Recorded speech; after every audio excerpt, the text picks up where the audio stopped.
running in fourth early on. So a lot of contact in turn ones, which we probably will see a lot throughout this weekend. Yeah, you wouldn't really expect to see it there in short course Kart, especially. There's a lot of room. Actually, that's Hinton and that number 33 out front, Brent. We called him Shimmick before.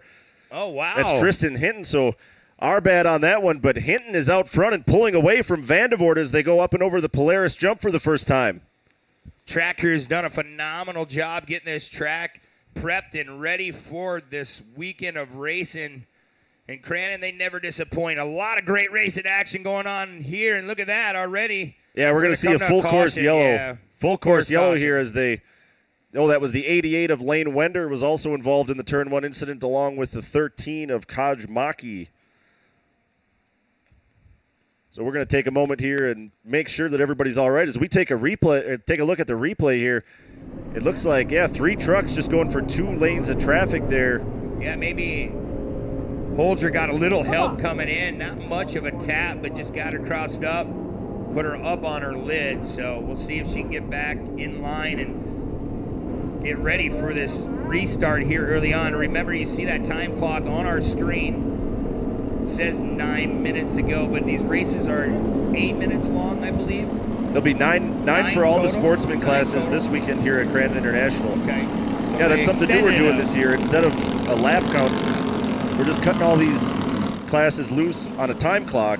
When the time hits 0, then the next time the leader comes by the flag stand, that'll be the white flag. So they get their time plus a full white lap. flag lap. Yeah. And it made for some really great racing. It really tightens up the action because as the driver, you don't know when that white flag is going to come out. So you have to be, your spotter has to keep an eye on the time.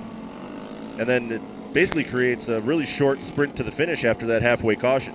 Yeah, absolutely. You really have to be ready. It is definitely a sprint race this year. You have to come into turn 1. You have to get that hole shot. If you're out to win this afternoon, which I know 150% of those people out there want to win, but you have to come through turn 1 clean. You have to get that clean air because once you come into turn 1, you have about 7.5 minutes to go. There's no holds bar. You have to put the gas pedal down and work your way up really, really quick. I talked to a lot of the super stock truck guys yesterday, and they said that, man, we only had 9 minutes. I'm like, hey, you got to go. Everyone gets the same amount of time, so saddle up.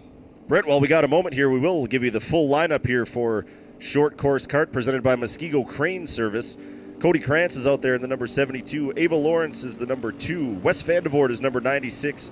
Draxton Shimmick is number 7. The number 80 is Race Visser. He won round 2 at Anigo. Ella Holcher is in the number 40. She's your defending points champion and also won in round number 1 and leads in points entering this weekend. 24X is David Kraus. 33 is Tristan Hinton. The number 79 is Hope Conrad. 24 is Carter Zahara. 45 is Camden Peitel.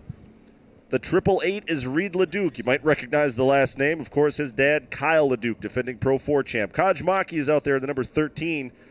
Madison Winnestorfer is in the number 52. The number 98 is Gavin Plummer. 55 is Mason Querio. 88X is Lane Wender, although it looks like he is done for the day after the incident in turn 1. And 75 is Xavier Mia. Yeah, going down that list, that's a ton of second, third generation guys and gals, I should say. Yeah, it's really cool to see Reed Leduc out there. You see him on the left side of our screen. He's got that old body look back in the day when Kyle was in the Pro-lite division, the old Skyjacker Ford look, and it's pretty cool to see Reed out because he's just taken off, just as a kid. He's out running around, playing with his friends, and yet they're being serious about it. Kyle, he really wants him to get used to it. He's running a lot of laps at home. They built him a test track, and just say the last name Leduc. If he just pinches off a little bit about his father and his uncle Todd and his grandpa Kurt, he'll be all right, and it'll be fun to watch him run through the ranks.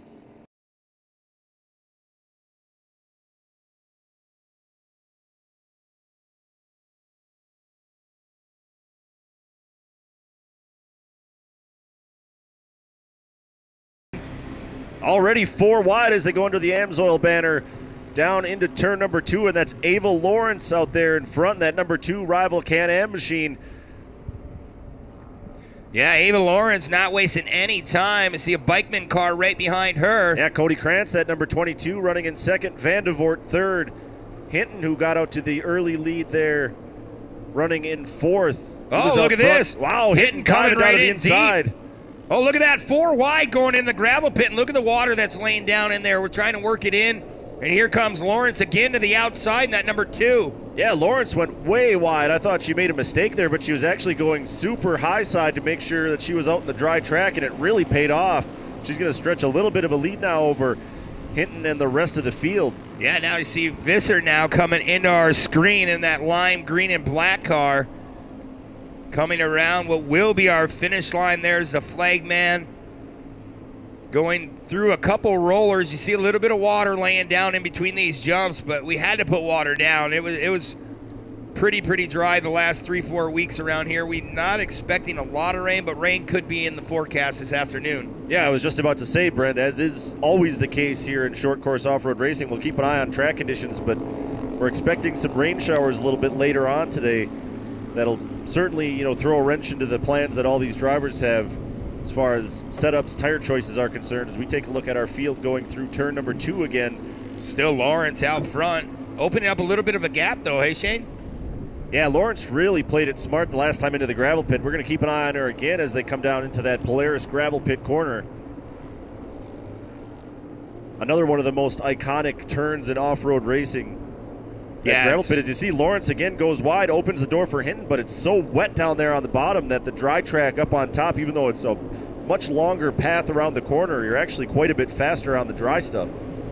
Yeah, you were talking about the gravel pit, and it's just been one of the famous turns throughout the years. They actually banked it a lot more. So you watch many different lines going in there, especially in our pro truck classes. They'll be going up on the top shelf, coming back across on the bottom, but a lot of great speeds coming out of that section as we go back up towards the front. There's Hinton still holding on to that position. There's Lawrence still out front. Yeah, and I'm looking a little bit further back. You see Vandevort running in third and Race Visser, just like we talked about. We knew he was going to be fast here at Crandon. He even said yesterday when we were talking to him, this is his home track, and he wants to put on the best possible show that he can here in Crandon with all his family here. Yeah, he's in fourth right now, staring down the back bumper of Vandevort. Yeah, he absolutely is focused. It was cool to watch you talk with him, and he just so confident. And the confidence is huge because you can talk yourself out of getting right out of one of these trucks if you wanted to. Like, it's a lot of mental focus, and at such a young age, I can't imagine trying to collect yourself week in and week out and try to stay focused on where you want to be. But right now, these top 3 are going at it. Yeah, battle for second and third, heating up Vandevort, going down to the bottom where it's very swampy on the inside of that gravel pit turn. It's actually going to cost him some track position here. Up front, though, Ava Lawrence on that restart took off, and she has been checked out on the rest of this field.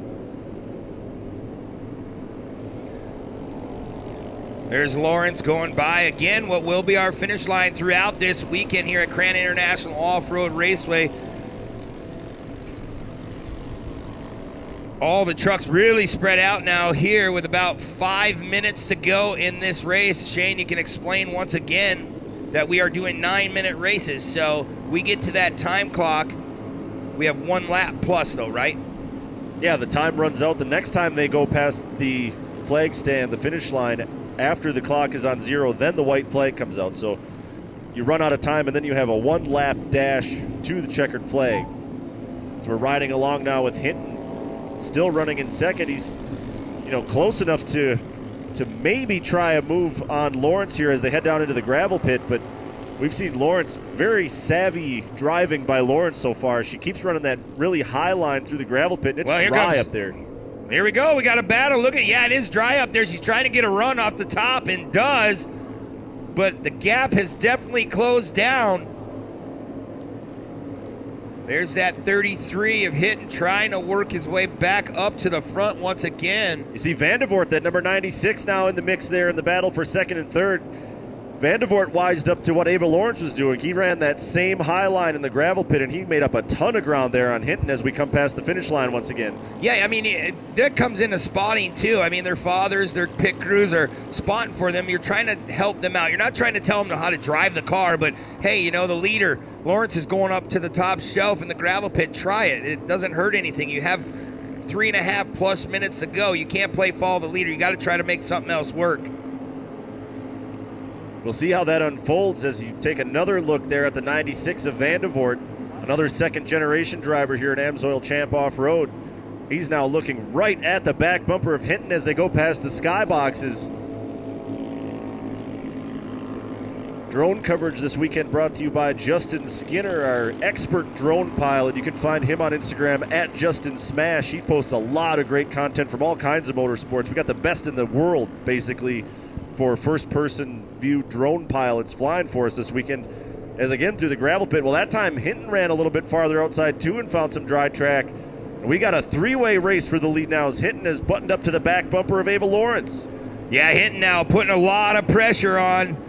Just a little under 3 minutes to go in this one here. Still about a 2-car length gap with the white flag coming out this time by. So our time don't mean anything on our screen. As you see, the white flag's out. So one more time around here, this beautiful facility. And it's not over yet. There's a lot of track to go. So we'll have to keep an eye on these top two. As it often does here at Crandon International Raceway, I think this race is going to come down to who can win in the gravel pit here on the final lap. As we take a look at our lead pack, well, Lawrence got a great run down the front straightaway, and she's pulling away again from Hinton. Yeah, Shane, you talk about a long straightaways coming up here. About, I don't know, 3 turns left to go. And these cars don't have a lot of horsepower, so you really get them wound up. And if you make one little mistake on exit, you can cost yourself a lot of track position. And here we go. We'll see where Hinton goes. Lawrence stays kind of middle. Hinton stays the same line, trying to duck in. Look at this. Vandevort way down to the bottom, looking for some dry track. No traction down there for Vandevort, but he cut that corner so tight. It's going to be Hinton out front. He lost all his speed, so Vandevort falling back. Now he was side by side with Lawrence for a moment. So look at this. Top three shuffled as they come into Calamity Corner for the first time. Boy, for the final time, excuse me. Hinton waited the last couple turns on the last lap, but he's going to do it, Shane. Checkered flag is out. Tristan Hinton takes the first race win here in round 3 of the AMSOIL Championship Off-Road event at Crandon International Raceway. Come from behind victory there for Tristan Hinton. Yeah, that was a great win right at the end, and anyone can win at any given time, especially in these short course kart classes. And man, we're just getting things started here this afternoon. What a race that was to kick off the day. A lot of battling. Finishing third was Ava Lawrence. Ava, you got to lead a lot of laps, then looked like the track got away from you there at the end. Could you have done anything different to hang on to the lead, you think? Yeah, I definitely could have gone closer inside on the gravel pit. I don't know why I went too high, but I let it get away from me, so that's my fault. How'd your car run today? It looked pretty good out front. Was there anything you wish it would have been doing a little bit different driving-wise? Nope, felt great. Felt good. What was your favorite part of the track? I like this barn turn right here. There's lots of good traction, and you get to carry lots of speed out. Who helped you get up here today? My mom and my dad, Jeremy, Uncle Josh, Rival Motorsports, and I'd like to thank Roman Atwood and Smilemore. Congratulations. That's our third place finisher, Ava Lawrence. Finishing second today was Wes Vandevort.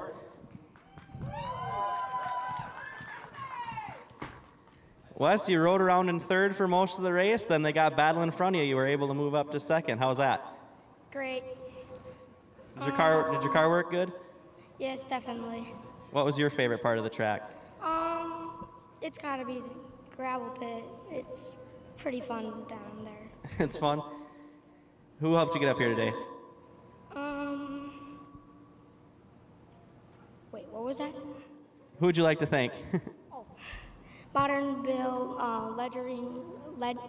Legend Directing, Beta Oral, my dad, my mom, my grandma, and everybody. Congratulations. That's our second place finisher, Wes Vandevort. And grabbing the win today was Tristan Hinton. Tristan, you were riding around just waiting for your moment. Tell me about the pass in the last lap. I was always following her, just seeing the line she took, and just had to dial it in, and then I just took it a little low and got past her, and then I saw Wes in the corner of my eye, and I just kept it straight. What was your favorite part of the track? I would probably say coming out of the jump that goes down to the big straightaway, because I get most of my speed, and then I get ready for the corner. Who helped you get up here today?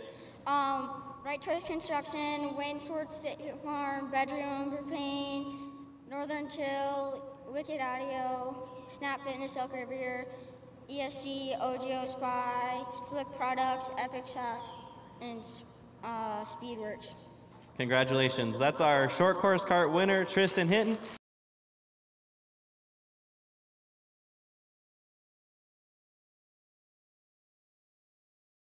Hunter Van Zyl, Zach Rohanowitz, Andy Johnson, and Jace Gill also in the field as they come into turn one. It's that 212 of Inglesi. That's Antonio Inglesi running out front early on here in Mod Kart. Coming over the barn turn already, Inglesi not wasting any time in that 212.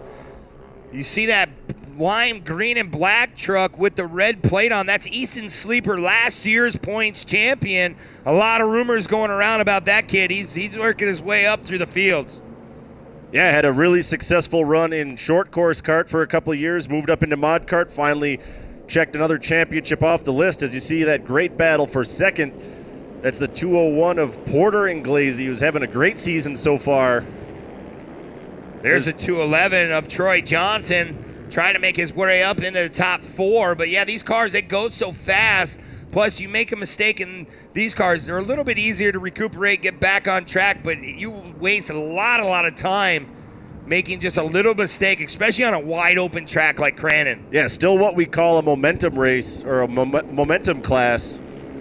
You know, not a ton of horsepower, so you can't bail yourself out just with torque and horsepower alone. So a ton of skill for all these drivers to keep these trucks pointed in the right direction, but there is enough horsepower there to steer with the back end a little bit. You'll see these trucks slide as they come into the gravel pit. Yeah, they'll hang it out. They'll sprint car style it into the turns. As you see, the 212 still out front of that group. Antonio Inglesi trying to make his run through there. And look, we talk about that high line and the low line, and in a higher horsepower class like this, you can get a good run out of that turn. So being the leader, you really have to protect your line as well as try to stay out front. Mike Funk now going to work on the 212 of Inglesi. That's the battle for the lead as they come past the finish line. Funk had a couple really great second half runs in Anigo. He seemed to come on strong at the end of races, so if he's up front this early, our leader, that number 212 of Inglesi, Antonio Inglesi, he better watch out because Funk has been charging hard all year so far. Yeah, speaking of watch out, here we go. We're side by side off the barn turn. Here comes Funk. He's going to try to go outside, inside here. Giving a little love tap, saying, hey, I'm right here. Don't make any mistake. I will catch you sleeping and take that pass. Funk was a little bit more aggressive than Inglesi the last time they came into the gravel pit. We'll see how it plays out. Funk using that Ava Lawrence line, going a little bit higher, looking for the dry track.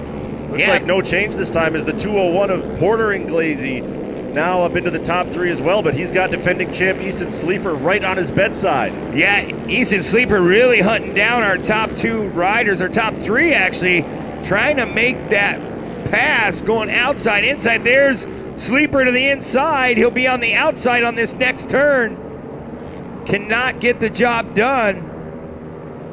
As there's Funk. Funk really doing a fine job. Like you said, he did good in Anigo in the second half of each race. So watch as Funk going to try to put it all together in that 207. Yeah, Funk, though, with his hands full with Porter and Inglesi in that 201, that they're kind of letting our race leader get away just a little bit here.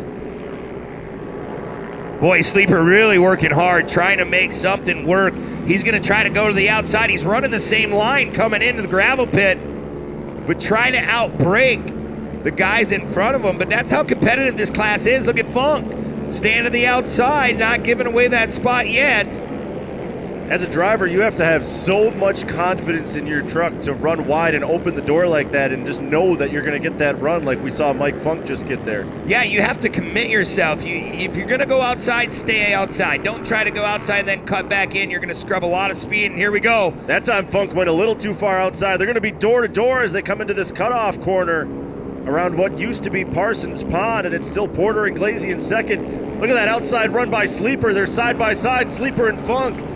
Door-to-door contact, and Sleeper is going to steal that third spot away from Mike Funk. Sleeper now takes that position, just using it as a little slide job, moving him out of the race line.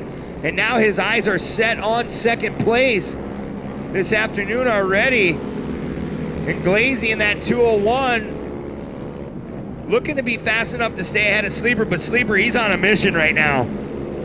Down to the inside, they're side by side. And Easton Sleeper with the physical pass there is going to take over the race lead.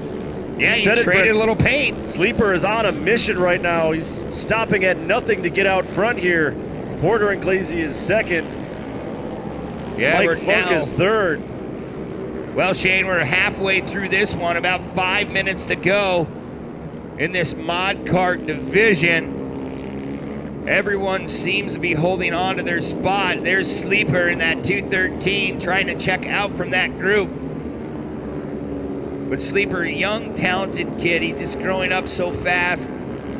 Watched him in the short course karts for a long, long time. Just got his feet wet. His father really doing a fine job putting him where he needs to be. And they come in with a big hauler. They come in with a nice setup. They do it the right way. And I had a chance to talk with his father a couple different times. He's like, I'm not going to throw my kid in something he can't compete in. Oh, big contact there. Porter and Glazy went up on the bike. He tried to force the move to the inside of Sleeper. Doesn't look like any damage beyond some body damage there, as this time we will see our halfway caution. Antonio and Glazy is your leader at halfway, so he'll pick up a couple bonus points. Then it's Sleeper, Porter and Glazy, Funk, and Johnson. We didn't talk a whole lot about Johnson, Troy Johnson there in that 211, but that's a pretty strong run in fifth. And if he finds just one little bit of extra speed here in the second half, he could be right in this mix as well. Yeah, it's going to come down right to the end. Easton Sleeper's the guy to watch right now, moving into that second spot, but anyone can win at any given time. Like you said, Johnson, he'll be right there in the end. Funk really showing a lot of speed. Yeah, we talked about Funk a lot, earlier in this race. That's because at Anigo, both days, round one and round two, he had a lousy first half to each of those races and then came on strong, found his way to the podium both times in Anigo. So he's definitely a second half guy. It's great to kind of get to know drivers as the season winds down and we learn more about kind of their mental approach. You can tell that Michael Funk, something about the second half of the race just kind of lights a fire in him, and he finds that extra gear, so to speak, in the second half of these races. Right. So I'm looking for him to move forward. Yeah, I mean, here in the AMSOIL Championship Off-Road Series, you really have to be focused. A lot of guys might set their cars up for the second half of the race, or you want to set them up in the beginning parts. Depends on how the track's going to unfold. But to go back on my thought on Easton Sleeper, we talked about him moving his way through the field, moving his way up through the ranks. And like I said, his dad doesn't want to put him in anything that won't make him look good because, hey, he said, if we can do it, we're going to do it at the top notch. And he is going to definitely be one to watch here in the next few seasons. You see a couple body panels hanging off. That's fiberglass, though, Shane. Hey, it's replaceable. Yeah, totally. Well, more than fiberglass there on that 201 of Porter and Glazy. You see the bumper hanging off. No doubt due to some contact that he had earlier on. So we're going to reset. Porter's been getting knocked around just a little bit there in that first half of this race. So we'll see if he can mentally regroup and settle down a little bit because he's obviously got a lot of speed too. He was running up there in second for quite a while. Well, the green flag will come out this time by the second half of Mod Kart about to get underway. The 212 of Antonio and Glazy out front, but Easton Sleeper, the man on the move. Sleeper now looking at the back bumper of Antonio and Glazy as they go past the skyboxes down that long straightaway. Watch Sleeper here, Shane. He's going to try to really go to the outside, but now he's going to stick to the inside. Gives him a little bump, out braking him going into the gravel pit, so being a little physical. Yeah, Antonio playing defense really well there. Took that line away from Sleeper. You don't want to play defense too much because it'll slow you down a little bit, as we see now. Porter and Glazy in third, putting a lot of pressure as they come into Calamity Corner on that 213 of Sleeper. Oh, Sleeper hangs it out a little too much, getting down on the blue groove on the bottom of Calamity Corner. And that battle for second starting to heat up once again. Body panels, bumpers hanging off the back. This is off-road racing. Once again, down past the crowd here at Crandon International. That's the best battle on the race course. Porter and Glazy working on the back bumper of Easton Sleeper. There's Inglesi once again, the 212. You can see the gap on your screen, about 5-6 car lengths. Here's where Sleeper seems to reel in our leader. Takes a nice turn there. You don't want to over chop the wheel and turn twice down in those turns because it can really get tricky, especially trying to avoid some of those softer spots. Yeah, you can see a really nice race groove getting worn in on some of these spots. The track was a little bit wet this morning. A lot of that was just the track crew trying to keep moisture in this clay because it hooks up so much better when it's properly wet. Yeah, definitely. They prep the track very, very nicely. You'll see throughout the day how it just keeps coming together. There's Inglesi in that 201 coming by once again. But Antonio's still leading this one. Time is definitely running out. That was 2 laps ago, that time by. So we will be coming to the white flag this next lap here, going by the Sweets here in Crandon. Yeah, this time into the gravel pit, Sleeper has no pressure from behind from that 201 of Porter Inglesi. So his eyes are fixed on the back bumper of Antonio Inglesi. That's the battle for the lead, and Sleeper closed the gap a little bit there. Sleeper now trying to reel in our leader once again. Time is definitely starting to run out. They both stick to that inside. You can see the different colors of the track. That's the main line right there. White flag is out for Antonio Inglesi from Felch, Michigan. Couple turns left to go in this one. Can Easton Sleeper knock Inglesi off the top spot? Time is definitely running out. If anyone can do it, Easton Sleeper in that 213, last year's points champion, will get it done. But man, Inglesi really showing a lot of speed here in Crandon. Yeah, he's been running some really great clean lines. We talk a lot in off-road racing, especially at Anago, we talked about it a lot, limiting those mistakes. And so far, I haven't seen a single mistake out of Antonio Inglesi. But here we go, challenge for the lead. Sleeper's gonna go to the outside. He got hung out a little bit into the soft stuff, so he's not gonna make it happen there. 1 quarter to go here in Mod Kart. 1 turn to go. Here comes Antonio Inglesi. Gonna look right at the checkered flag. If he can get through here clean, he's gonna take the win here in round number 3. Easton Sleeper will come in second. And in third will be Porter Inglesi. We'll round out our top 3 spots, and that is Mod Kart. The speed started to pick up. It never disappoints. Easton Sleeper, he'll have to wait till round 4. Inglesi, he was crazy this afternoon. Yeah, Mod Kart never disappoints. Let's meet our very excited top 3. We'll send it down now to Nolan Castellian with our top 3 finishers. Absolutely, Shane. Another tight battle, this time in the Mod Kart class. Coming in third was Porter Inglesi. Porter, there's a lot of battling and shifting around out there for position today. Tell me about it. I wasn't really sure what to do at the start, but then he got me on the gravel pit, and then I just couldn't catch him. Was there anything you could have done different, you think, to hold him off? Better lines. I was getting in the mud a little bit. Who helped you get up here today? My mom, my dad, Freeman Race Engines, FCR Logging, Jacobson Logging, Horde Off-Road Logging, K&B Hauling, Excavating, RT Welding Supply, Jake's R&R Tire, Spread Eagle Fireworks, Tommy O, Guts and Feathers Logging. That's it. Congratulations. That's our third place finisher, Porter Inglesi. Coming in second today was our defending champion, Easton Sleeper. Easton, you had to make some moves to get up to second. Tell me about the moves, and then if you could have done anything different to get Antonio out there at the end. Yeah, I just had to find where they were slower and just pick them off one by one. I was just waiting for competition, I couldn't catch up them. I finally got him, and I don't know, I just think maybe I missed a couple shifts and I could have caught him, but last lap I thought I got him, but I got stuck in the mud and he got me. Is there anywhere in particular on the track you think he had a little bit more speed on you, or just? I really think it was the finish line corner. I started picking him off there, catching up to him, but otherwise they got me pretty much everywhere else. Who helped you get up here today? I think B&B Power Sports, my dad, Teresa, Macco Tools, JP from VP Racing Fuels, Outboards, NGK, Doc, Aero Terminal, LLC, and all of my sponsors. Thank you. Congratulations. That's our second place finisher, Easton Sleeper. And on top of the box, the mod cart today was Antonio Inglesi. Antonio, pair of fourths at Anigo, and moved right up to number 1 today. Tell me about it. Well, I kind of got the jump on the finish, got it out front right away, and I just kept running my lines, and that got me out and stayed there. Is it a lot of pressure having a defending champion like Easton on your tail, knowing how fast he is?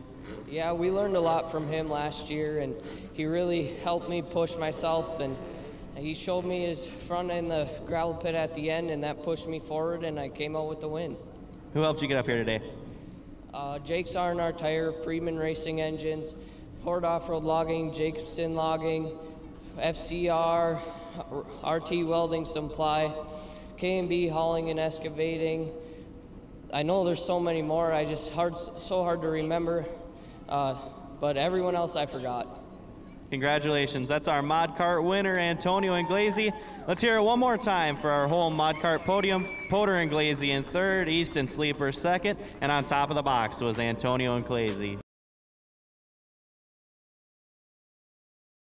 Keep an eye on Forest County Potawatomi turn number 1. It is going to get crazy, 29 cars.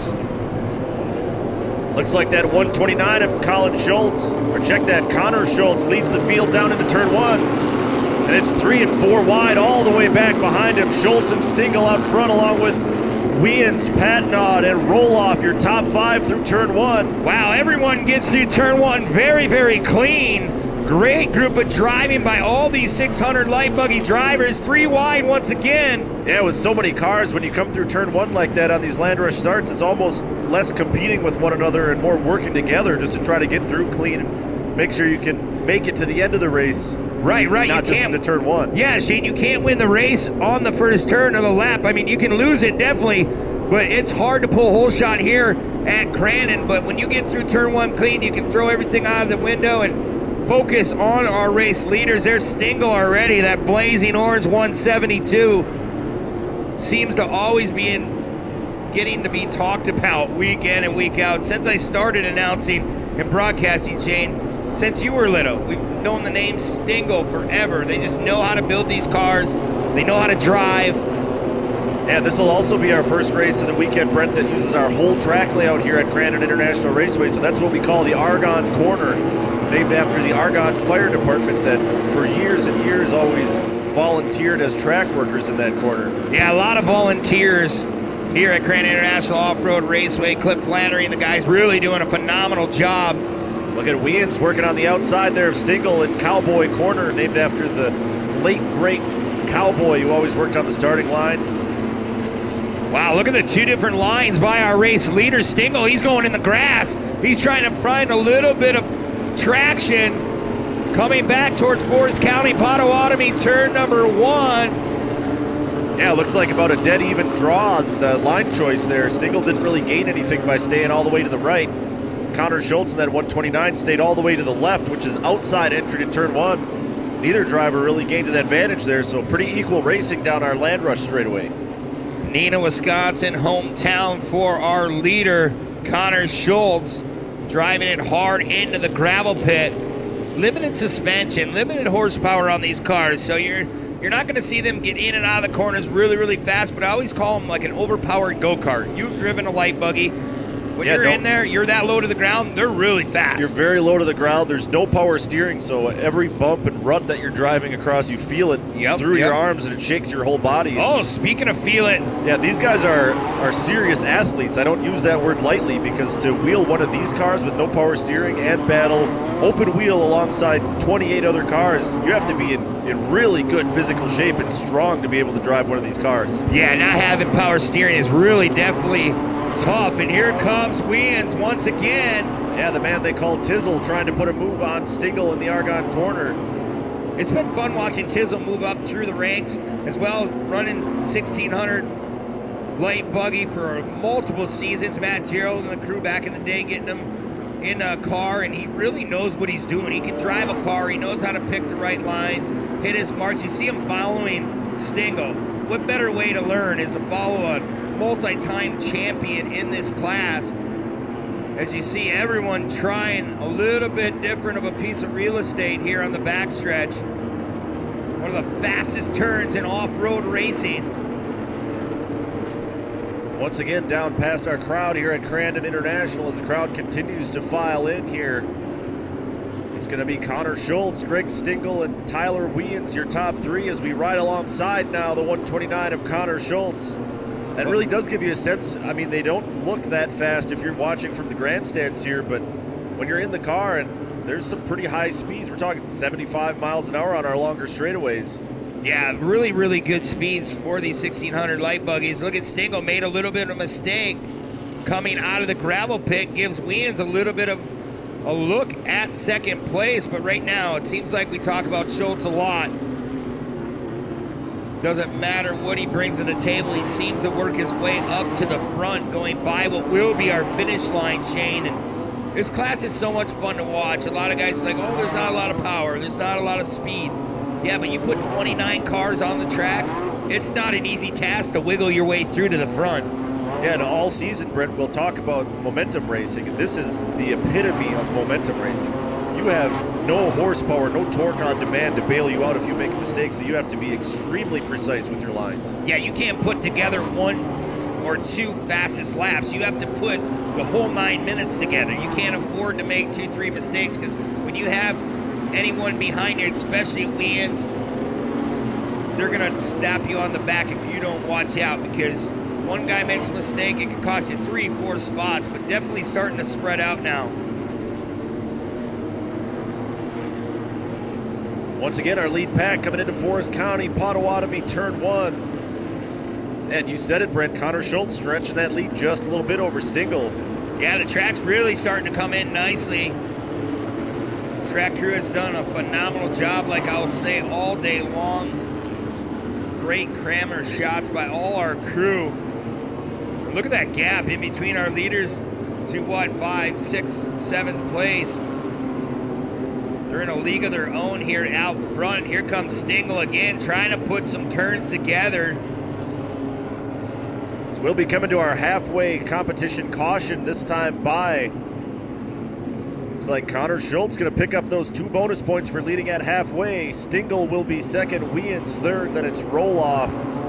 Colin Schultz, the 177, is 5th, and defending champ Billy Booth in 6th.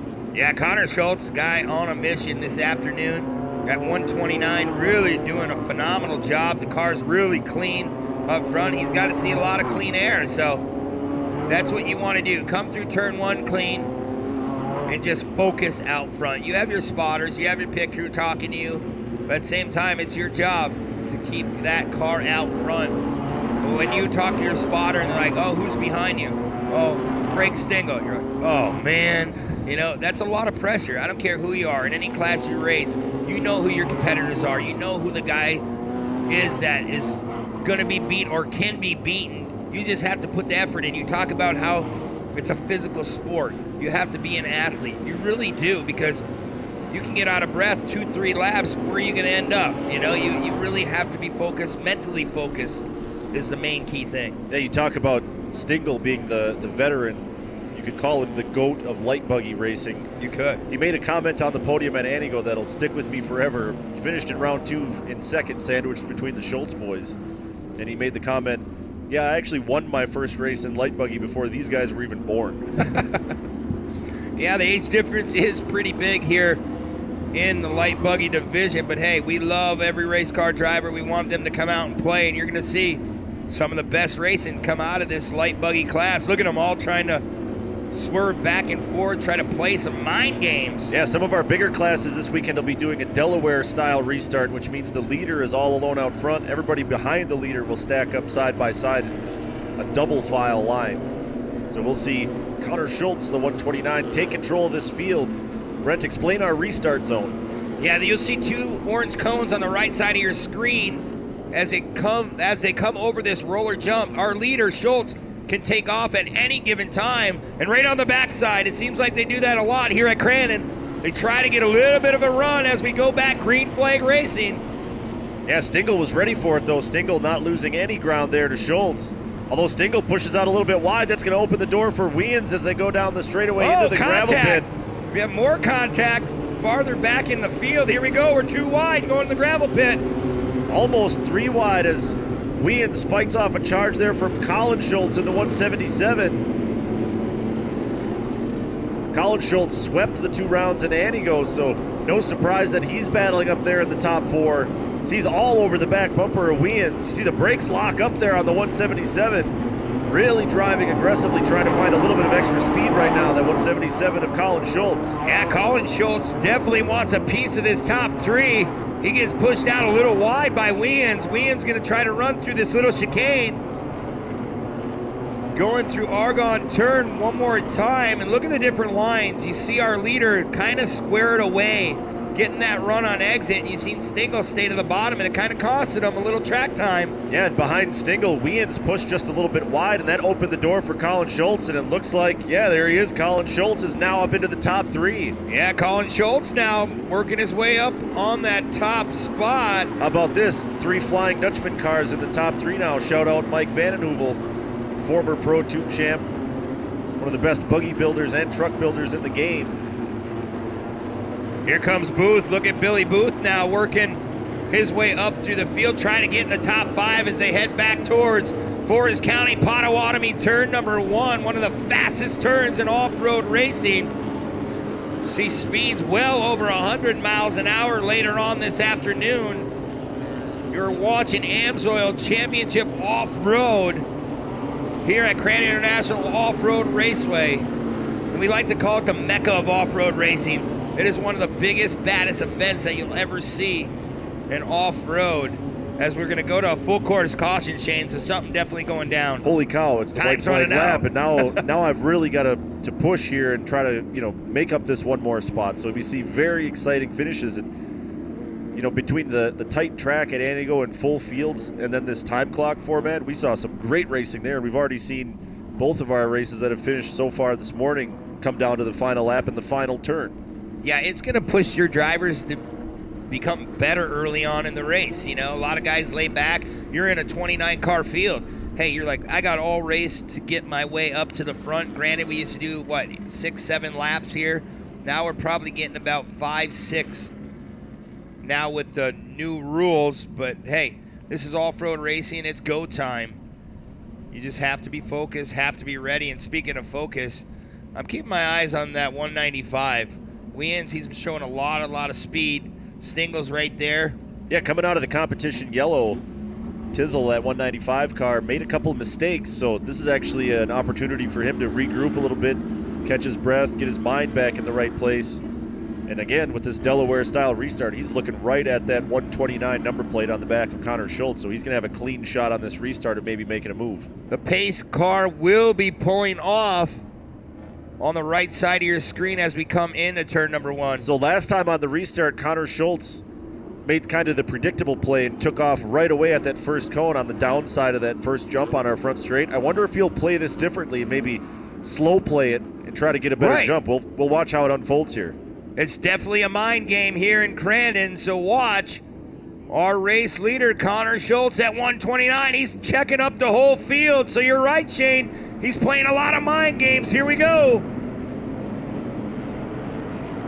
Back underway, just over 1 lap to go here in Light Buggy. Really no change in that top 5. They still stacked up just like they were on the restart, rolling at pace lap speed. Right, and if you're Schultz, you want second and third, you want Stingle and Weans, you want them to battle. You want them to battle amongst themselves, because that'll just give you a little bit more clean air and some space. As look at that charge by Roloff, went from 5th to 3rd. Roloff looking for his first podium in Light Buggy. That's another one of those Flying Dutchman cars. Boy, Roloff, he come in there and drove it really deep. It paid off. What a stellar move there by Roloff. We'll see if Roloff can keep moving forward. There's a white flag out that time by. So this is the last lap.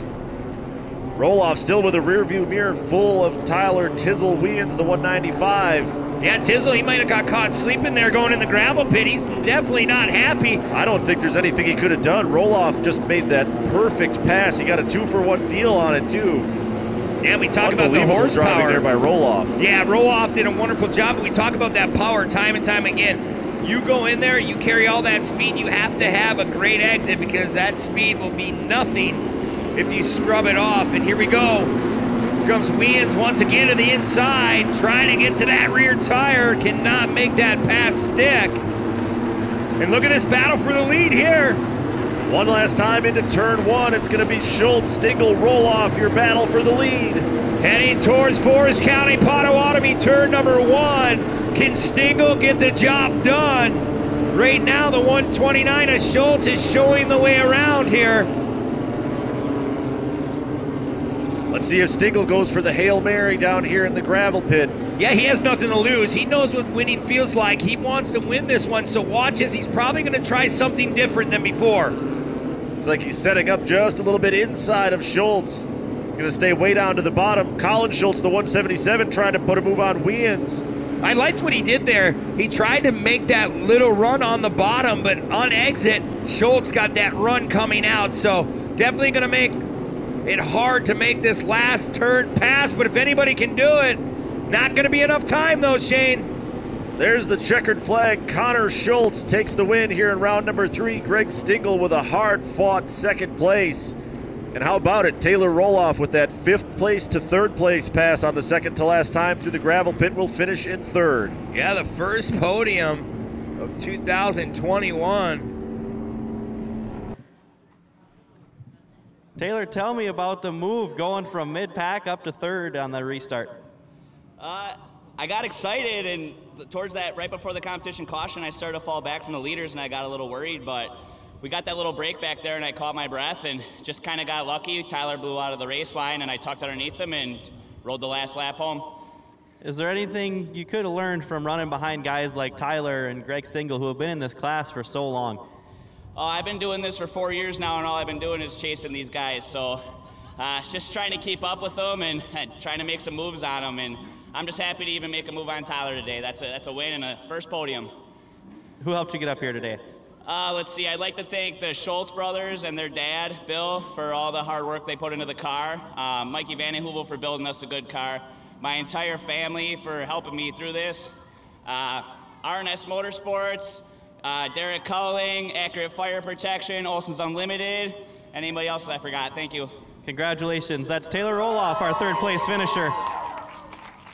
And our 2nd place finisher for the Light Buggies, Greg Stingle. Greg, 3 seconds to start the year. If it's not one of the Schultz brothers, it's the other. What are you going to do to get around them? And they're pretty much a 3-car team, so I'm dealing with all 3 of them. Taylor's picked it up a lot over the years, but he's been learning, like he says, his 4th year, and I'm happy he's got his first podium.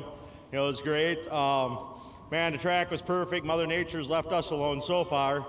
I got to thank Crandon, the Moore Group, Cooters, Pickles, Eggs, Country Bar, JJ Maloney's, A&S Poured Walls, Kurt Services, Krell's Fur Farm, my friends, my family, my sons, my crew guy, the transmissions, and everybody else that came out to watch us. Thanks. Congratulations, Greg. That's Greg Stingle, our 2nd place finisher. And the man on top today is Connor Schultz. Connor, whole shot, led it flag to flag, and held off one of the best in the business on the way to doing it. Yep, it starts everything at this track, and luckily I got a perfect jump, and then it's clear from there. A couple yellows held me up a little, but glad to be here. What'd you have to do to hold off Greg? Where was, if your spotter was telling you, where was he catching you a little bit, and where were you a little bit better than him? A couple spots, he was out breaking me in the gravel pit and the finish line, but a couple other corners I was able to pull away and stay out front. Who helped you get up here today? R&S Motorsports, all the Moore contingencies, my whole family, most of them are here this weekend, and yeah, Champ Off-Road for letting us race here, and hopefully the rain stays away and we can watch the rest of the races today. Absolutely, congratulations.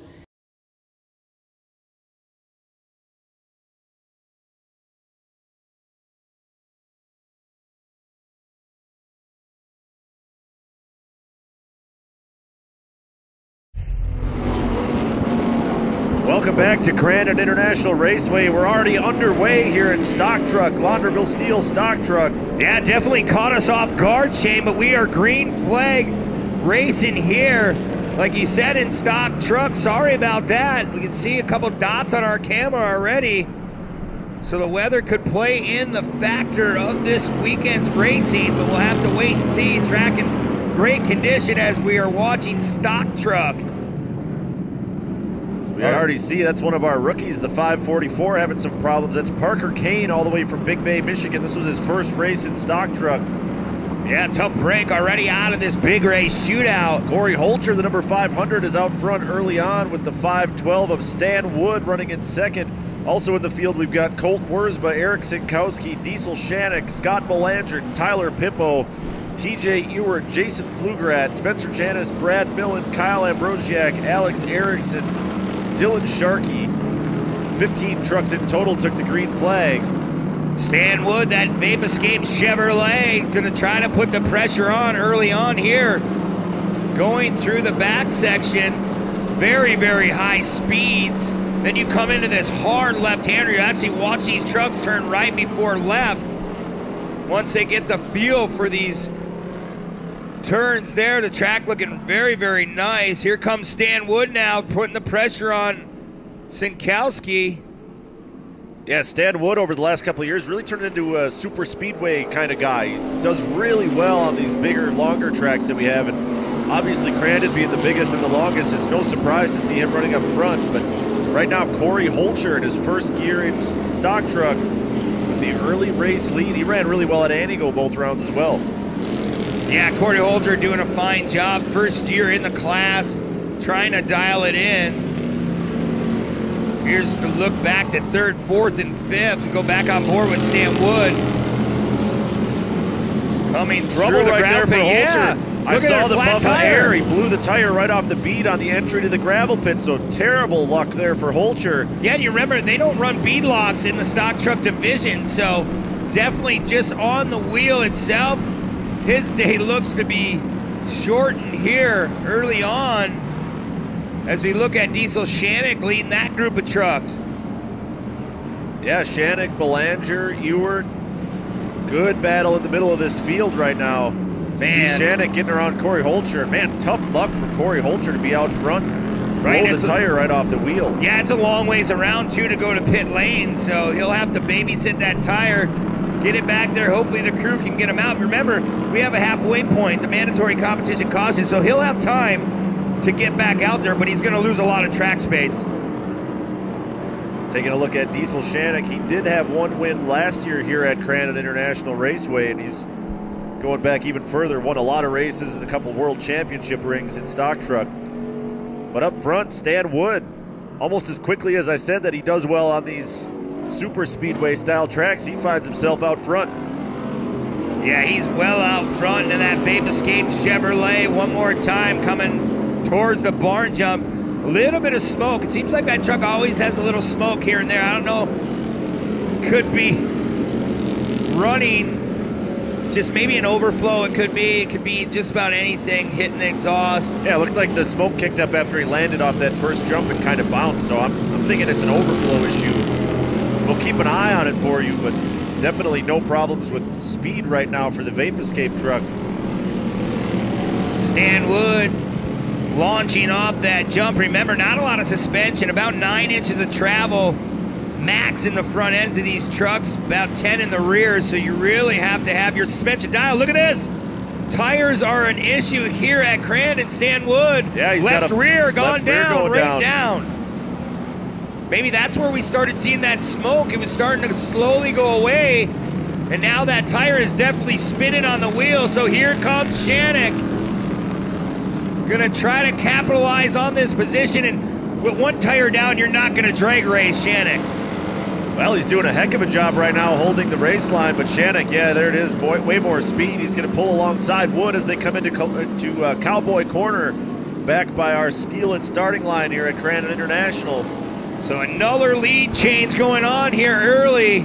Stan Wood gonna look to go to pit lane. There he goes, he shoots on over. Dives in right away. We'll see if he can make it back out on the lead lap. There he is, the Vape Escape Chevrolet coming in, looking for his pit crew, needing a tire. He's looking to get it changed to get back out there, but coming through Forest County Potawatomi turn number 1, Diesel Shannick really showing a lot of great speed. Smoke there from the 537 of Sinkowski. He had a win at Crandon last year as well.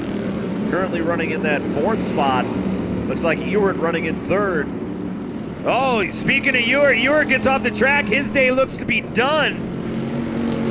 Pulling off into the infield in front of the Swedes here in Crandon. Oh, one up on the bicycle, setting it back down. Yeah, that's Belanger, the 519 Chevrolet. Nice save. He won both races in Antigo, so off to a great start as a rookie here in stock truck. Yeah, he did a good job. Swept the weekend. Former Don Devaney truck. Getting his feet wet in that 519. Doing a phenomenal job. Looking to the inside. There's Sinkowski. As We've reached our halfway. Yeah, the halfway point already. Here in stock truck. Sorry about the start of this race. They came in turn one so fast. We got through all the starting lineups, but man, we're already at the halfway point. We said again, these are timed races. You look at our clock, about 3 minutes to go. We'll probably see about 2.5 by the time we take that green flag. So it's a lot of strategy though, Shane. You're sitting there, you're a crew chief. You're one of our pit crews on these trucks, and they're talking to them. Hey, you know, you have about 3 minutes to go. You better put your head down. If you're Sinkowski, there's no more time. You're going to have about 1.5 laps, maybe 2 laps when we go green. Yes, speaking of pit crews that you brought up there, Brent, still looking for the 512 of Stan Wood to see if he can make it. Oh, he is out there. So Stan Wood is back on the race course. He will have an opportunity to catch up, but he's going to have to be pretty much full throttle all the way around to catch the tail end of this field. Yeah, that's hard in stock truck to try to catch the back. I mean, our pace truck will hold up a little bit, but by the time they get around on that front straightaway heading to Forest County, Potawatomi turn number 1, they're still going to be 1/2 lap behind. So that's just a tough break. You lose a tire. This isn't NASCAR. It's not no 20-second or 13-second pit stop. We're talking a minute, minute and a half, unless you're pretty quick. And then you got to make up all that time, which we see Stan trying to do. Yeah, Wood is really up against it now, trying to run down this field. They're parading down almost into the entry of turn 1, and Stan Wood still has to go all the way down the long back straight through Cowboy Corner and then catch up. On the bright side, if he times it just right, he'll be full speed at this restart before everybody else. Yeah, he'll have a lot of momentum, but right now our eyes are focused on Diesel Shannick, Eric Sinkowski, your top 2. Remember, this restart is right after this roller. When will he take off? There he goes.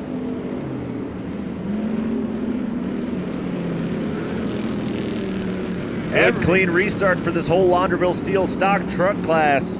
As they go past the skyboxes, once again, Shannick, Sinkowski, Erickson, Belanger, and Flugerath, one of the rookies in the stock truck field, all the way up at the top 5. So good run for Flugerath so far.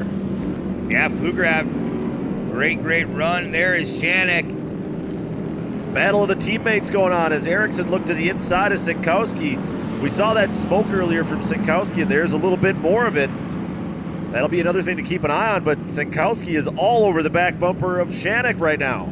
Boy, Sinkowski showing a lot of smoke coming out of that 537. We'll have to keep an eye on that truck. We've seen a lot of tire issues going on already here in stock truck. Shannick showing the way around, but not a lot of breathing room. Here comes Sinkowski again. Another puff of smoke out of Sinkowski. It almost looks like there's smoke in areas on the track where you'd be downshifting. So I'm wondering if maybe transmission's starting to go away a little bit for Sinkowski. Yeah, and are they using the brakes or are they using that transmission? I mean, if you have an ATD transmission under the hood, yeah, you can probably use that gearbox a little bit more rather than the brakes. As they come in there really hot and heavy. Here comes Sinkowski. He ran a little bit different of a line, so we'll see if he can stay out of that slop. Battle for third heating up 2. Belanger down to the inside of Erickson. They were side by side on the exit of Cowboy Corner. Looks like Erickson is going to just slide back in front of Belanger and hold on to third. Wide open, pedal to the metal. Diesel Shannick still out front. Sinkowski, another puff of smoke coming out of the 537. Just bonsaiing off that barn jump. Oh, one going up in smoke again. That's our third place driver. That was Erickson, Sinkowski's teammate, up in smoke and pulling off to the side. Here we go. Look at Sinkowski. He's going to go really wide, trying to cross over. He gets into that loose stuff. It just dogged the horsepower out of that 537. He'll have to go back to work and try it again. Definitely looks like Sinkowski might have the speed advantage here over Shannick, as it's 2 laps to go this time in stock truck. Time is running out for Sinkowski. Shannick opened up about a 3-4 car length gap going through Argonne turn. Sikowski really just has to be patient here. I mean, it's the last lap, but you have to make sure you hit your marks. Go 2 laps to go, you have to hit your marks. You know you're going to be coming to that white flag, so you have to pull everything out of your hat you can. But Shannon just showing a lot of good speed, but yet hitting the marks, hitting those lines, just tiptoeing his way through Cowboy turn. And Sikowski, he knows how to win here at Crandon. He won the World Championship race last Labor Day weekend. And again, Belanger, who won both rounds in Anigo, coming on strong here with about a lap and a half to go. Sikowski coming back towards Forest County, Potawatomi, turn number 1, still puffing a lot more smoke. So maybe it's an overflow, or like you said, the transmission might slowly be going away. It's fine to see smoke. It's when the smoke starts to go away, that's when you start to worry.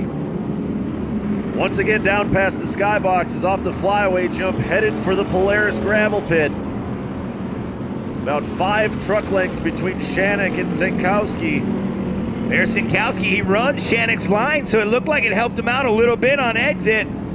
That front end really dived down on that truck. It looks like maybe some things are starting to bend apart, but those are I-beam suspension, so kind of messes with your head, as maybe that's a little bit of brake smoke as well in the front. White flag is out. We have 1 lap remaining here in Launderville Steel stock truck.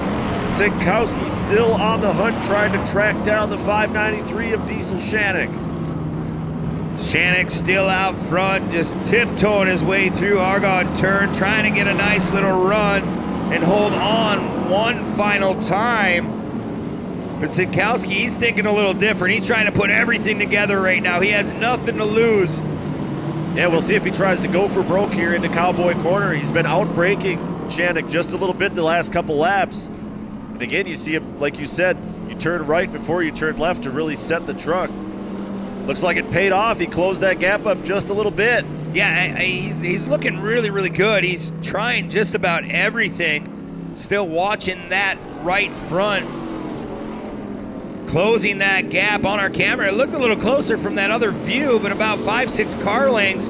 But he's running a different line than Shanek. Shanek's playing more of the protected line here coming through the barn turn. It almost seems like when they get on these longer straights that Shanek is pulling away from Sikowski, so I wonder if whatever's going away in Sikowski's truck is costing him a little bit of top-end speed. He seems fast out of the corners. Right. Once they get up to full speed, he just does not have the pace. Sikowski really putting a lot of pressure on Diesel Shanek. 1 more turn to go, this time by. Gonna fly off the Polaris jump 1 final time. Shanek gonna stick to that inside protected line. I don't think there's gonna be enough time though, Shane. It's gonna be Diesel Shanek with your win here in round 3.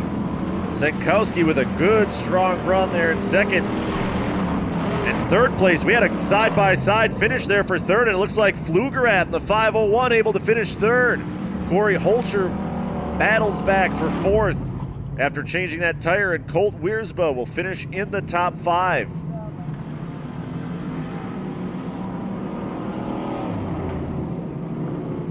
A lot of great racing action in stock truck. Coming in third today, Jason Pflugerat. First time on the box and stock truck, comes at Crandon, doesn't get much better than that. Not much. First time up here at Crandon. This one's going to be rough. I got not much to say. It's thanks to all my sponsors for getting me here and sticking behind me. So thank my wife, Hilltop Motorsports, everybody that makes this happen. Talk about the race, picking through the traffic, making a lot of passes. There was some attrition out there, but still a lot of battling to do. Yeah, there was a few battles. It was rough. Trying to stay out of trouble. I had quite a bit of trouble in Anigo, so this worked out for me today. So congratulations. Thank you. That's our third place finisher, Jason Pflugerat. Finishing second, Eric Sankowski. Eric, all over Diesel there for a lot of the race. Was there anything you think you could have done different to get around him? Man, he did not make a mistake, and I couldn't figure out how to get around him. He was fast, and I was hoping to be faster, but we were even Steven, man, the whole time.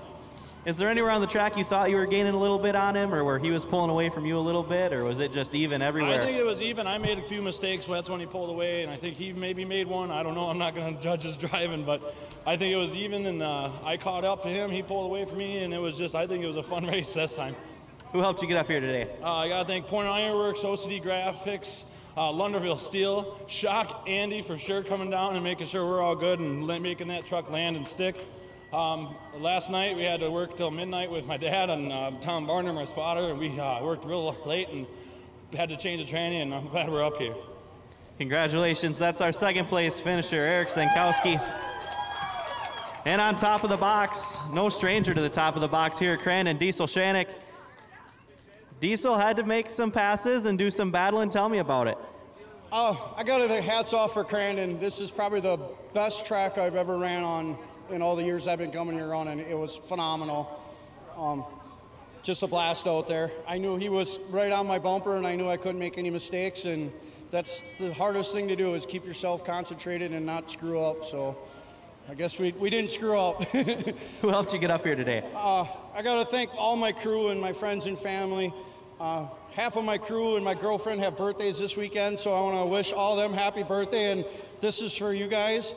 And I got to thank my sponsors, Weiser Graphics, Bill's Auto, Big Iron, Ryan's Custom Concrete, Napa Wapaka, Lunderville Steel, Amsoil, everybody that helps us out. Wouldn't be able to do it without us, so thank you very much. It's great to be on top of the box. Congratulations.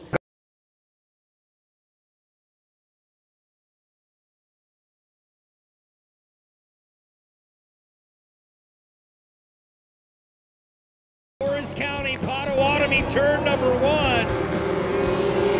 Parsons and Keepers side by side. Looks like Keepers going to try to do it the long way around on the outside. They're still side by side. Still side by side as they go up past the barn into turn 2. This time it's Parsons on the outside, and finally Parsons able to push ahead. Boy, the rain really starting to come down here in Crandon. Once again, this is the brush run. We know we have a chance to see rain all weekend long, but this is off-road racing. We have tear-offs. We can still see through these muddy conditions. Here comes Billy Booth already early coming out of the gravel pit, making a pass on Paszynski. Paszynski just out of the race line a little bit, but just trying to figure out where these tires like to run. But again, another clean start, Shane. Yeah, good job by all 20 cars making it through turn 1. See, there's a great big pack of cars just swarming their way through these corners a little bit further back. Taking a look there at John Fitzgerald and Paszynski. That's the battle for 4th and 5th on the race course. Back up front, though, Parsons showing the way around right now to the hometown kid, Tony Keepers there in 2nd. Yeah, the hometown kid has put the head down. Argon Lumber on board. He actually runs that lumber company, so pretty cool to see him get to run in front of his hometown crowd. As if anyone can get that top spot, Tony Keepers in the past couple of years has been very, very quick. A former Mark Steinhardt chassis, so we talk about how long Mark Steinhardt's been around. He's the GOAT of these buggy classes, and that's proven right there. Keepers got in, he didn't miss a heartbeat from day 1. Once again, down past our rain-soaked crowd here at Crown International. Dylan Parsons in that Shock Tech machine, number 319, leads Tony Keepers in the 352, and still looks like Billy Booth, Brent, is up into the top 3, though, so he is definitely on the charge. Didn't have a great start. Billy Booth, keep an eye on him. He's on the move and into the top 3. Yeah, it's definitely going to get really, really tricky now with this rain starting to come down a little bit harder lap after lap. And I talked about these guys have tear-offs. They have roll-offs to some mud bunchers to keep their vision clear. If you're Parsons, you're out front. You have clean air. Granted, you got some raindrops coming on your film of your visors and stuff, but at the same time, you know, you're in 2nd, your Keepers. How close do you want to get to that leader right now? You don't want to eat a cruise full of mud and go through all your tear-offs early. Right, and I think every driver who's been around and raced on a couple of mud races has a story, a broken story about how you pull the last tear off and start to panic because you have nothing left. I've heard of guys pulling off from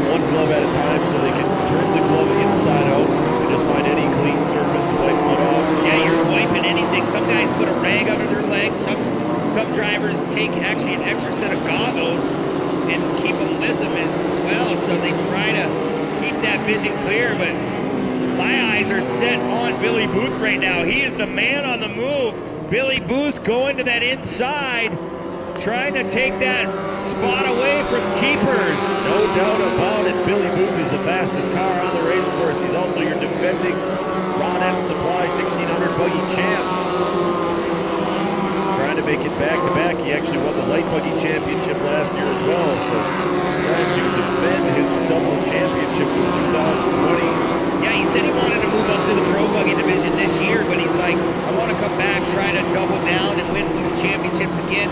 Then he come out of Anago, really rough day on Sunday, and it put him on a bad starting position for the 1600 Light Buggy class. So we'll see if he can capitalize. Seeing a little bit of smoke out of that 351, Brad. Billy Booth showing some smoke right out of the exhaust, which is not a good sign. No, hopefully the rings are still holding together on that engine. Little blow-by coming out like Shane was looking at. There's Keepers in that Argon lumber ride. You can see on our screen the rain still coming down as we go through Argon turn.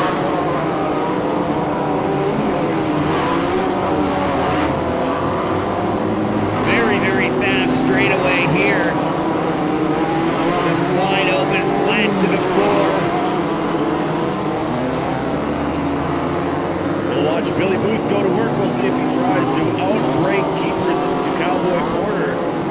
That Keeper's still running a pretty aggressive line, trying to keep pace right now with 319 of Parsons.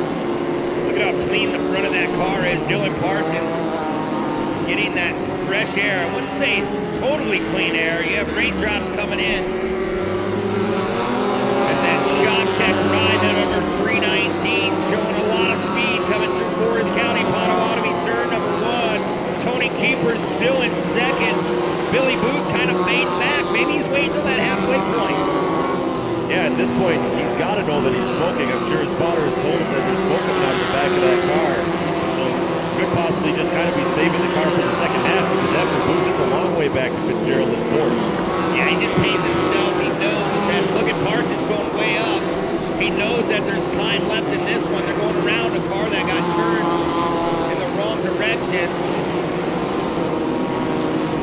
Reset it for you once again. Parsons, Keepers, then Billy Booth. Billy, like, I really think he's being patient right now. He's holding off to this point right here. That halfway point, that mandatory competition caution, that red and yellow flag. Man, if you're Parsons, that's the last thing you wanted to see. Yeah, this will give Billy Booth a chance to kind of take inventory. He'll be able to check all the gauges, make sure that really assess how hard he can push here in the second half, because I know that if he gets a clean shot at Keepers on this restart, he's going to try to make the move happen right away. Right. And you're going to go through that barn turn jump. There's a gap there. It opens up about 2-3 car lengths on exit, but then you go into that gravel pit. We've seen it in the Light Buggies.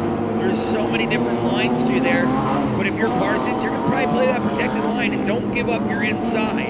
You don't want to block anyone, but hey, you're the leader. You're setting the pace. It's your job to keep that lead. Now, on the flip side of that, with this competition yellow right now, that's just giving this rain more time to fall and soak the top of this track. So, like we said at the top of the show, weather is going to play a factor today, and it already is here, but we'll see. The key with the clay here at Crandon is there's a lot of clay, like 8 feet of clay or more in some spots on this track. That can hold a lot of water as long as it doesn't get all the way full. So if it fills up, that's when you see the water that sits on top and has nowhere to go. Yeah, exactly. And we're still a long way from that, though. Yeah, and you got to think about all these racers back in the pits right now getting ready for their races. They're doing a lot of tire thinking right now. Do we go with that mud terrain? Hey, if you're some of these truck classes, they're grooving up some mud terrains right now, because things are going to get very, very tricky as we head back. The Forest County Potawatomi turn number 1. The pace truck is pulled off. The rain is definitely coming down heavy here in Crandon. Keep an eye on your race leaders. Dylan Parson, Tony Keepers, Billy Booth, your top 3. And again, Parsons, just like everybody else so far, they started at that first cone in the restart zone. Boy, I'm looking to see Billy Booth. He's going to really try to make a run to that inside. Here comes Vince. Johnny Fitzgerald, a Bruce Fraley chassis. We know that thing has what it takes to win. Keeper's working on the outside now. Parsons trying to cross him over. Little contact. Little wheel-to-wheel contact. Really no harm, no foul there, other than Keeper's lost a little bit of ground to Parsons. Right, that's Rubbins racing here, and he's just trying to make an opportunity, trying to make that move, trying to jump on any possibility here as you really see them check up, getting those cars to turn. Remember, they have handbrakes in these cars, Shane, so it helps them a little, but how much do you really want to screw that brake? And how aggressively do you want to be pitching the car sideways too? Right. The track is starting to go away a little bit. Like we said, it's not saturated, but it's very wet and it's getting slipperier as the race goes on, which is in reverse of the ideal track condition.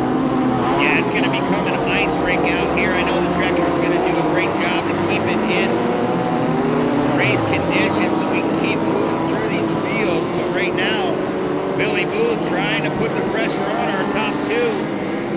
There's Parsons, there's Keepers. Still holding about the same gap as here comes Booth again to the outside.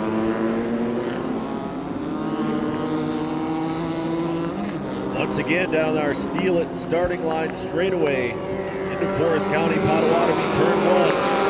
Dylan Parsons led basically from the first time through turn 1 all the way up till now. It's still about 7 car lengths ahead of Tony Keepers. Boy, Keepers really hitting hard off that bar jump. They really reshaped that jump. I was watching in practice earlier, and they really get a lot of air. And it's really hard on the front end of these cars. As here comes Keepers, just tapping the brakes a little bit, getting that car to rotate. There's Parsons. Parsons opens the door. Yeah, Parsons had gone wide there. That let Keepers close the gap just a little bit. Should be 2 laps to go this time. Our clock's not going to hit 0 before they can cross under the finish line this time, so 2 to go. This is Rod End Supply 1600 Buggy. And there's the leader, the only man with a clean car in the whole field right now, Dylan Parsons, who has led since the drop of the green. I always like to say, when you're driving in the mud, you're driving in these slippery conditions, yeah, you want to make that cushion your friend. At the same time, you want to drive like there's an egg underneath your gas pedal. It sounds funny, but I'm being serious. You want to carry that speed, you got to be so sensitive on that throttle. There's a lot of dipping in and out to try to keep that car going forward, because if you go in there too hot and heavy, you can end up turning around and go from 2nd to 10th in this class. Yeah, really, you have to be a lot more sensitive with all your inputs. Braking, same story. Steering, same story. You have to be your shifts, very precise, very deliberate. So we see Keepers now closing the gap again on Dylan Parsons as they come into turn 1. We have 1.5 laps to go. We talk about how clean Dylan Parsons is. We got to talk about the weight that this mud and this clay puts on these buggies. These buggies don't weigh a whole lot. So you add 300-400 pounds in mud that Parsons doesn't have, that's speed right there. Yeah, these cars are only about 1,600 pounds, 1,700 pounds. So you add 300-400 pounds of mud, or even 200 pounds of mud. That's a significant fraction of extra weight there. As you see Keepers trying another outside in move. Clean racing by our top 2 competitors. Parsons, yeah. Seems to be like the wetter the track gets, the better Tony Keepers is, or the more Tony Keepers is able to close that gap up to Parsons. Wonder if he's got the right tire choice for these conditions. Right, it's not easy to lead. You're trying to keep focus out front as the white flag comes out this time by. Keepers, he's in 2nd. He has to go through tear-offs when he gets up to the rear of that car. Billy Booth not going away in 3rd either. I think 4 car lengths between him and Keepers. Sorry, I didn't mean to cut you off, Shane, but on this last lap, if you're Keepers, you're trying to make that one final run. And probably right now, he knows where he wants to make it, but you have to be there to make that pass.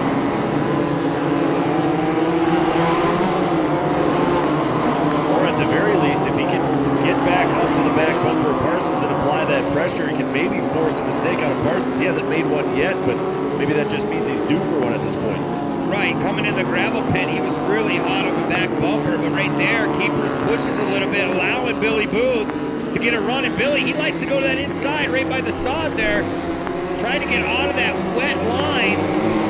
The track really saturated here as our single buggy's coming through turn number one more time. Yeah, keeper's falling back a little bit. Looks like challenging for the win might be off the table, but this battle for second really heating up as Booth slowly reeling in keepers. Yeah, it'll be interesting to see where Billy Booth goes here coming into the gravel pit. There's John Fitzgerald falling back a little bit more. As here comes Billy Booth. Parsons still out front. There's second. Tony Keepers, and yeah, they're all really having a hard time negotiating that turn. Yeah, Billy Booth spun around down there in the gravel pit. Tough break for him. He was trying to make that move for second place. And we talked how you can go from, what, third to sixth just like that. But right now, round number three's winner, Dylan Parsons at 3:19. Gonna take the win. Second will go to Tony Keepers. Third will go to John Fitzgerald. So that'll round out our top three. You can just see the clay hanging on all the Nerf bars. But the front of that car is very, very clean. Yeah, flag to flag win for Parsons. We're down here at the 1600 single buggy podium. Coming in third place today, John Fitzgerald. John, talk about the challenges of getting around this clay track with rain coming down. Just keeps getting slicker and slicker every time. Yeah, the track was definitely a big factor today. Usually the track gets drier as we start racing, but with the rain coming down, it kept getting slicker and slicker, and we had a little problem today. But going into the first lap, the shifter came apart, so all I had was third and fourth. So I ran around in third and fourth until we got the halfway point. I was able to put it back together, get it to work for a little bit, but then it started messing up again. So we'll take it for what we had today. We'll be back tomorrow. I got to thank Bruce Fraley for giving me an awesome car to drive. Kenda Tires, they were hooking up. All the boys that come out and help, and I just couldn't do without them. Competitive Edge Motors, and just everybody back home. Congratulations. That's our third place finisher, John Fitzgerald. Coming in second today, our hometown boy here from Argonne, Tony Keepers. Tony, along with the track getting slicker and slicker, talk about how much visibility becomes a factor with the mud and the roost and tear-offs. Yeah, I actually ran out of, my mud muncher quit working about a lap and a half left, and I tried sticking close to Dylan. He ran an awesome race, and it was just too close. I had to back off, flip the visor up. It was, like John said, it's unusual for the track to get wetter as you race, so it was different, but hey, it's second place. We're feeling good. Who helped you get up here today? I got to thank all my crew, my wife Lacey especially, all my guys Rick and Jeff and Benny and Squints and Jackson, all you guys, you're just so much help, and there's more people at home that aren't here today, but you guys are awesome. All my sponsors, Argonne Lumber, J&J Insulators, Teddy G Auto Body, Kristen Ambos at Guaranteed Rate, Sam's Concrete, Reliable Repair, Elite Automotive, Forest Granite Works, and Mark Steinhardt. This car is incredible. It's, I gotta say, it's the best car out there, but I keep coming up short, so he puts an awesome engine together for us. Victory Sign made it look like a beautiful car before all the mud hit it, but thank you, everyone, for getting us here. Congratulations. That's our second place finisher, Tony Keepers. And on top of the box today, it's Dylan Parsons. Dylan, you got the win in round one at Antigo. Had some tough luck the second day, but back on top here today. Yeah, we had tough luck second day at Antigo. Just popping tires through the whoops, sending it too hard. Today, the track, it's not normal to get muddy throughout the race, and I didn't realize it was that muddy until we came off the track there, and I could barely move in second gear. Talk about how much of an advantage it is when you get out front in a race like this, where these guys are pulling tear-offs and have mud munchers working. You didn't even know it was that muddy out until you got out. Oh, yeah, definitely. The rain a couple times on the comp caution, I was actually getting roosted by the pace truck, and I had to touch my mud muncher a couple times. I'm like, well, I got plenty of it. I might as well use it. And if in case I have to use behind these guys if they get by me. Who helped you get up here today? Mike Brew did a lot of work on this car over the winter. Kurt Gerald built me a great motor and got the whole shot. Matt Gerald for all the help. I had Owen Van Eperen spotting for me today, and with him up there, and it was pretty cool. Any sponsors you'd like to thank? My dad, Shock Tech, Mark from M-Tech, the Kearns, all my family that's here from back home and from the UP. It's just awesome. Congratulations. Let's hear it one more time for our 1600 single buggy podium. John Fitzgerald in third, Tony Keepers coming in second, And Dylan Parsons back on top of the box for the second time this season.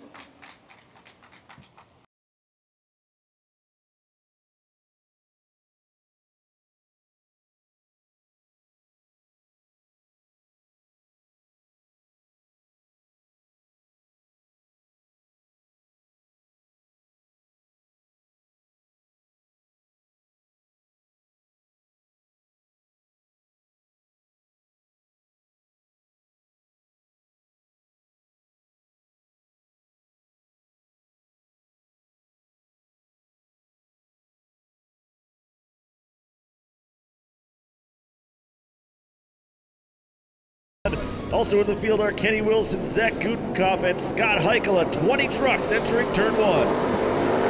Well, Shane, they're coming into Forest County, Potawatomi, turn number 1. Let's see if they can all get through clean. They're 3 wide. Trucks going back and forth. Fresh Hour up against a K-rail. Yeah, Struck went all the way around 360 degrees, been able to gather it back up. Doesn't come out any worse for wear. A pretty clean start other than Struck going around. As we look out front, Pyburn with a great start. Pyburn races late models on asphalt, so he's an asphalt guy, making his first full season here in Superstock and running out front in the mud at Brandon. Jorgensen looks to have a decent start as well. Looks like Braden Beauchamp trying to work his way through the gravel pit. A lot of trucks in this class. Yeah, Visser got himself into some big trouble down there in the gravel pit, pushed way wide. But out front, Matt Pyburn, like we said, his background is in asphalt racing, so very surprising to see him run out front. Yeah, he's in the dirt. Pyburn is doing a phenomenal job. Holger in that 844 is just behind him. Shane, the funny thing is that truck in second there, my twin brother and I got to debut that truck back in 2011 and 12, got to run that truck in the former Mitch Dorr chassis. Anyone that knows off-road racing, Jeff Dorr, former Pro 4 champion back in the day, Class 4. That's their truck they built from the ground up. So watch as Holger trying to make his way up to that top spot, but here comes Bing. And Holger picked up a win last year here at Grandin. Bing also had one win at Grandin last year. As they go into Cowboy Corner for the first time, you can see some water starting to settle down in the low spot on the inside. That's another concern with these big corners, is that the water will stand on top of the track, especially way down to the inside. The race line is going to change drastically as this day goes on. Yeah, speaking of changing, here comes Nick Bing to the outside, that HBI ride. Coming into Forest County, Potawatomi, turn number 1. He goes really, really wide. Here comes Joey Machosik. Looks like Machosik now trying to get in this little battle. Yeah, Machosik putting together a great run all the way from Cowboy Corner up into turn 2. He's down to the inside of Big. It's not going to happen there. But you remember at Antigo, he really had a good run at the end. Almost won it on the last turn of the last lap. But Nick Big took that spot. But today it could be different. Here comes Joey Machosik to the bottom. Getting by both of those trucks. See if he can close that pass off over Holger, and he does, Shane. Yeah, Holger and Big both pushed. You can see the front tires were turned full lock to the left, and they were just driving straight up that bank. So traction, a concern for all of our drivers in Superstock. Machosik second, Holger third, Big fourth. And Kyle Cooper up into the top 5 now. Cooper did not get a very great start. He was really optimistic coming into this weekend. I talked to him quite a bit this week. He really feels like he's got the fastest truck out there, but didn't have a great weekend there in Antigo in the first 2 rounds. Struggling a little bit in the early going. Yeah, Kyle Cooper, he's a good guy. He's got his head on straight. He knows how to drive these trucks, gets a lot of help. He puts a lot of time in himself. He knows how to build these trucks as well. So watch as Kyle Cooper trying to file his way in this top 3. And look at Bing, he's all locked up trying to turn that truck. Holger's still holding on to that spot. You can just see him seesawing those steering wheels back and forth, trying to keep those trucks straight. There's a glimpse of Braden Beauchamp now working his way up. Yeah, Beauchamp, if you go back to our final race of the year last year here at Grandin, came out really strong at the end, found his way up onto the podium with a 2nd place finish in our final round. That was his rookie year last year, so obviously with that Beauchamp namesake, you know he's going to find his way to the front as this season goes on as well. Yeah, watch for Braden. He's young, calm, cool, and collected. He's running a lot of other different kinds of racing. Just trying to get his feet wet. He really wants to keep working his way up to the ladder as dad, Scott Beauchamp, used to run in Super Stock Truck, won multiple championships, and he's actually in his cousin Dan Beauchamp's truck.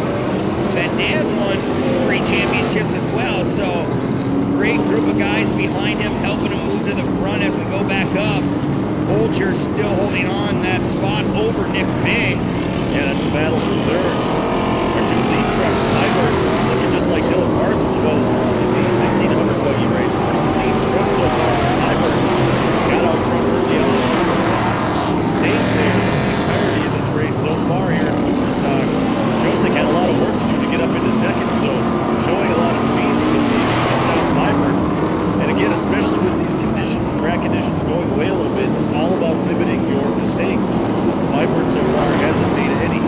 Yeah, and that's what it takes. You really have to be focused and stay calm and run your line, run your laps, as we see a lot of smoke coming out of the back of the 815. Steve coming out of Jorgensen there, tough break for him. Jorgensen really throwing all the smoke out, so we'll have to keep an eye on him, see how long that truck will last. Nick Bing, I wanted to say it last lap while you were talking, Shane. Nick Bing's truck, it sits really low, but ever since we started this race, it seems like it just creeps down lower and lower, and that's the weight of that mud. Yeah, and if this rain keeps up even this little bit, we'll see that effect more and more drastically come into play here.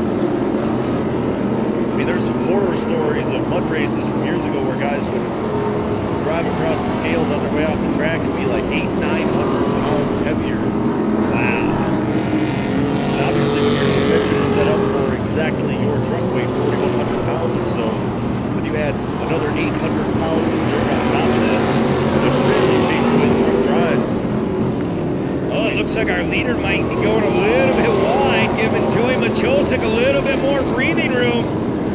As you see the glimpse, as we come to that mandatory competition caution this time by, here comes Machosic. Machosic's like, I am sick of eating all this mud. I want to get out front. They get hooked. I think they might be stuck together. They were, and they come on tangled, so you got lucky there. Yeah. That shows you how much Joey Machosic has matured since when he came into Superstock Truck. The Joey Machosic that I remember as a rookie, a second-year driver in Superstock Truck would not have waited there. He would have forced that pass and probably taken Pyburn around. So tip of the hat there to Machosic, very savvy. He knows he's got the speed, but he wants to make this pass the right way, especially on the slick track. Right. You have to pick your point. You have to pick your mark where you want to go. It would have been easy for him there to just stay at the throttle, and he could have sent Pyburn around and led him halfway. Yeah, Joey, he wants to win it fair and square. He's not out to take anyone out. It's just he got a run coming off that Polaris jump, and it kind of brought him in the back of our leader. So this is going to get very, very interesting. Remember, the rain's still coming down, so the track is changing lap after lap. As you see Machosic trying to get as much grip as possible, climbing that big, big hill.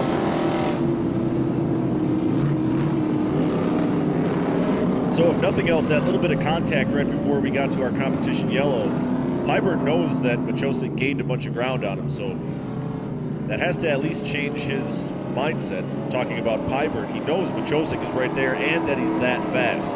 Yeah, he does. See if he can force that mistake that Pyburn has not yet made.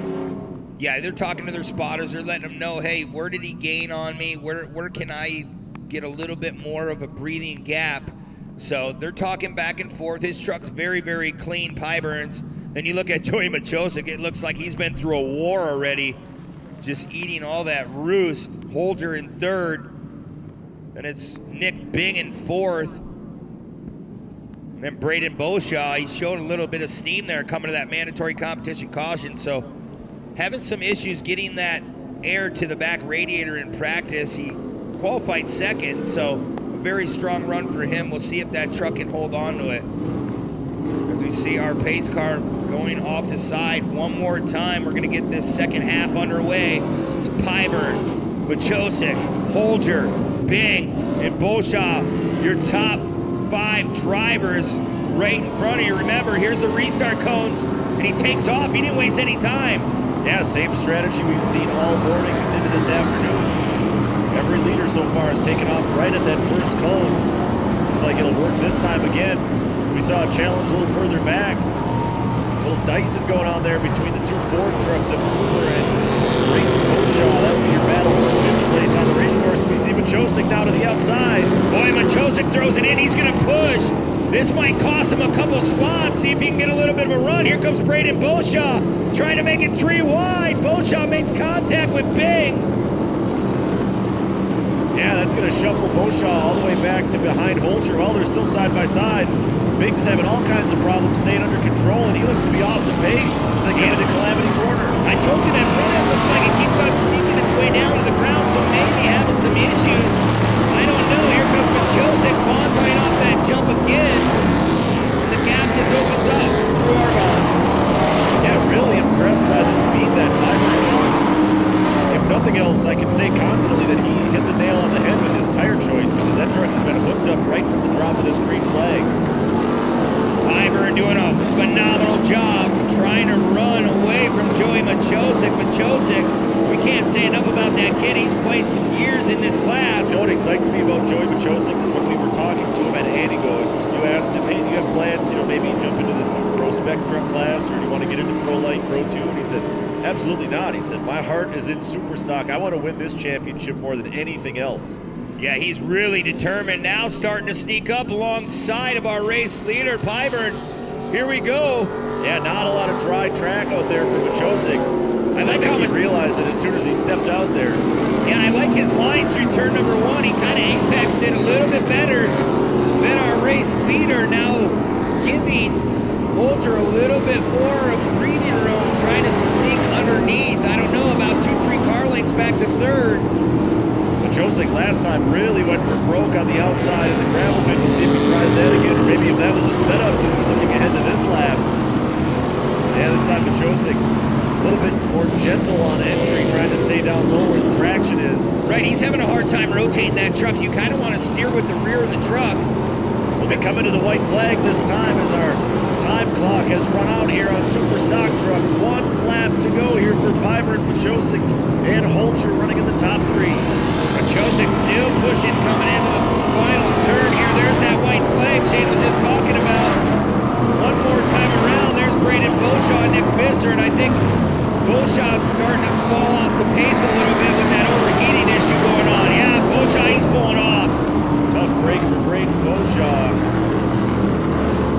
Back out front, Holcher now putting some pressure on Machosik as they go through the Argonne corner. Visser has snuck his way into the top 5 as well.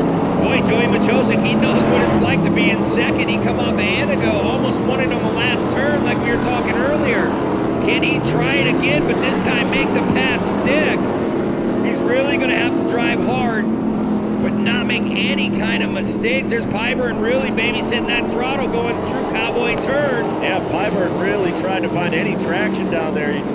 Like we talked about that metaphor, the egg under the gas pedal, that is exactly what Pyburn's doing right now. Very deliberate, very gentle inputs. Yeah, you see again, stretching that lead over Machosik. 1 final time through turn number 1. Pyburn coming off the pavement now on the dirt, not missing any kind of heartbeat, launching off that jump one more time. Not easy to win here in Super Stock Truck. Then you throw rain and mud at it, it gets that much more challenging. Good battle there for 3rd, 4th, and 5th. Visser starting to force the issue on Holcher a little bit. One last time through the Polaris gravel pit. Machosik going way wide, and that's going to cost him a shot at this win, I think, Brent. Yeah, definitely takes him out of contention of winning this one, but yeah, we still got one more turn to go. Pyburn really has to just get through here clean.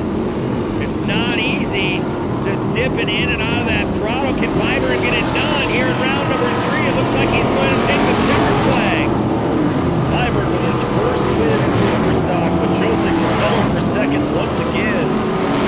Holcher did come across the line in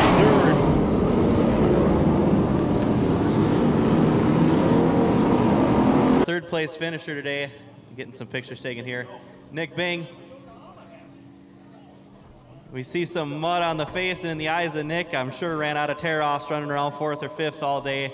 Swept the weekend at Antigo. A little bit more challenging race today, wasn't it? Yeah, it definitely was. It's not like super soupy mud, but she's like real sticky mud. Like that poor old truck, she was digging as hard as she could, but she didn't have enough power to get through this. And I kept making mistakes, sliding around. Joey got underneath me, and it is what it is. We're in for the points. We got a third. I'm thankful I salvaged that. So go washing for a couple hours and see what we broke and go back tomorrow swinging. Who helped you get up here today? Oh, there's a lot of people. I'd like to thank Mall Cattle Company, JR Enterprises, All Out Asphalt. Tom, I know you're here today. Sorry for a little rain, but thanks a lot for all your help. Heck of a job with that. Mall Cattle Company again. JR, Andy Shock Service, Max's Tire, everybody, Lucas Oil, HBI Construction, everybody. Thank you very much. Congratulations. That's our third place finisher, Nick Bing. Coming in second today, Joey Machosik. Joey, same story with you. Got contact solution getting in the eyes. Was there anything you could do to get closer to Matt, or is it just too hard to get close and get roosted every time? Yeah, he was running a good race. He had a hell of a defense mechanism with the mud there. He did a great job. I came through turn 1. I think I pulled 5 tear-offs out of the 10 that I had, so I was behind Nick and Kyle. Luckily, they pushed a little wide, and I got to save a couple tear-offs, but I think I ran out third lap, and it was just opening visor, trying to see from there. Good job, Matt. Nick, this is a hell of a race. I just want to thank ATD. My old man, we slaved to get this truck going. It's just us two turning wrenches on it, so it takes a lot of work and a lot of money, a lot of time to get out here, and I appreciate everything he does for me. Muskego Crane Service, All Safe Fire Equipment, thank you guys. Congratulations, that's our second. And Yokohama tires, those things were hooking up like no other out there. Congratulations, that's our second place finisher, Joey Machosik. And on top of the box today, first career win in the Super Stock Truck Division, Matt Pyburn. Matt, you're an asphalt guy. How in the world do you win a mud race at Crandon? I didn't have to deal with the mud. It was a lot easier then. But no, we had, what a hell of a day. Yesterday, today, we didn't even have a transmission until noon. We had a bad practice yesterday, broke a shock, blew a torque converter. Thanks to the guys at ATD, we borrowed one from one of the Pro-lite guys and put it in. They went through the tranny, got it back together. We got it done about 12:15.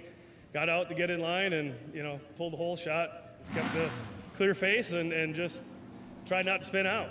How hard is it to try and keep the car in a straight line and not loop it around while you're still trying to go fast enough to hang on to the lead? It's tough. It's tough. I mean, I've raced a lot of asphalt, and car's good. You can feel it slip a little bit here, but this is completely sideways. So how much sideways is what you have to figure out, So, I mean, the first time I ever raced this truck, this is Troy Shaden's old truck. We went through it top to bottom, front to back. This is now a Pyburn racing truck, and we're proud of it. And, I can't thank my crew enough. They did everything. I didn't even touch the transmission. They took it out. They put it in. Andy's shock service last night, this morning. Yokohama tires. I don't have a hat, but, maybe I'll get one now. But everybody. I can't thank everybody enough. Krings Motorsports, Triple T Transport, Two Doors Down Brewing, everybody. I've always wanted to win here. That's why we bought this truck. I wanted to win here. So everything else is gravy now. You did it, man. Congratulations. Let's hear it one more time for our Super Stock Truck podium. Nick Bing on third place, Joey Machosik in second, and first career win in the Super Stock Truck class for Matt Pyburn. Back to you guys.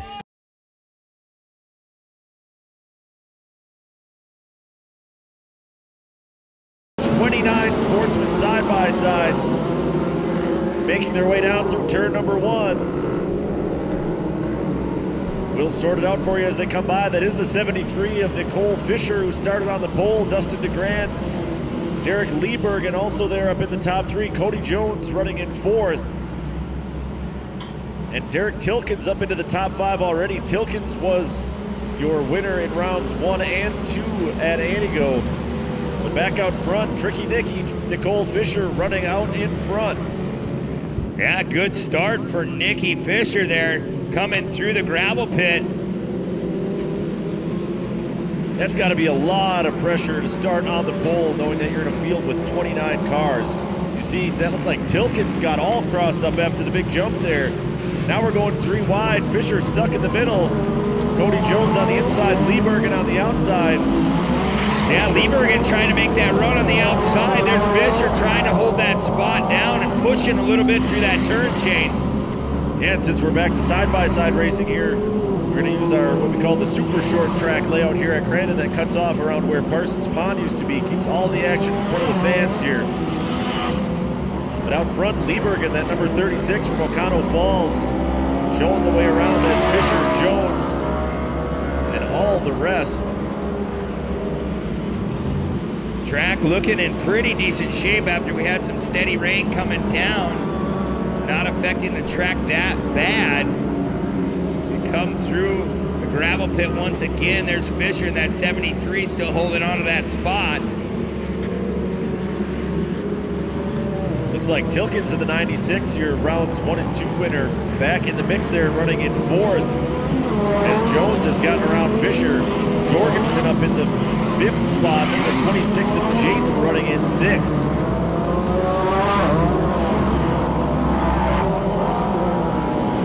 Jorgensen now working his way up, like you said, Shane, doing a good job trying to stay in that race line.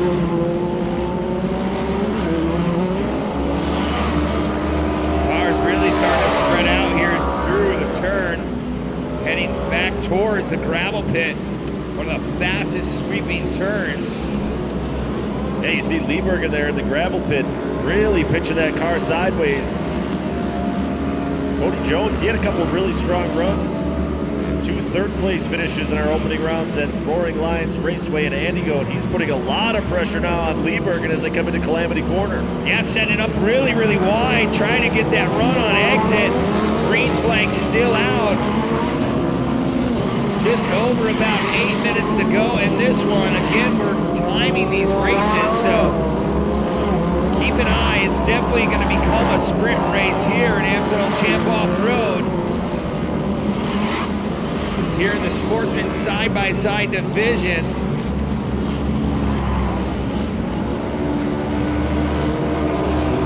Seems like Mother Nature's kind of like stepped back a little bit, and we don't see as much rain coming into our camera.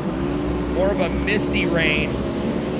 Yeah, that's kind of what the weatherman's calling for this afternoon. Pretty much from here on out is maybe, you know, intermittent light showers, drizzly, kind of hazy. You know, not the kind of day that you want to spend at the beach, but as long as it doesn't come down too hard, this track will stay in really nice shape. Like I talked about earlier, there's a lot of clay on top of this track surface, and that can hold a lot of water before it gets out of hand. Yeah, it holds definitely a lot of water, and definitely if you stay in the race line, you'll be okay.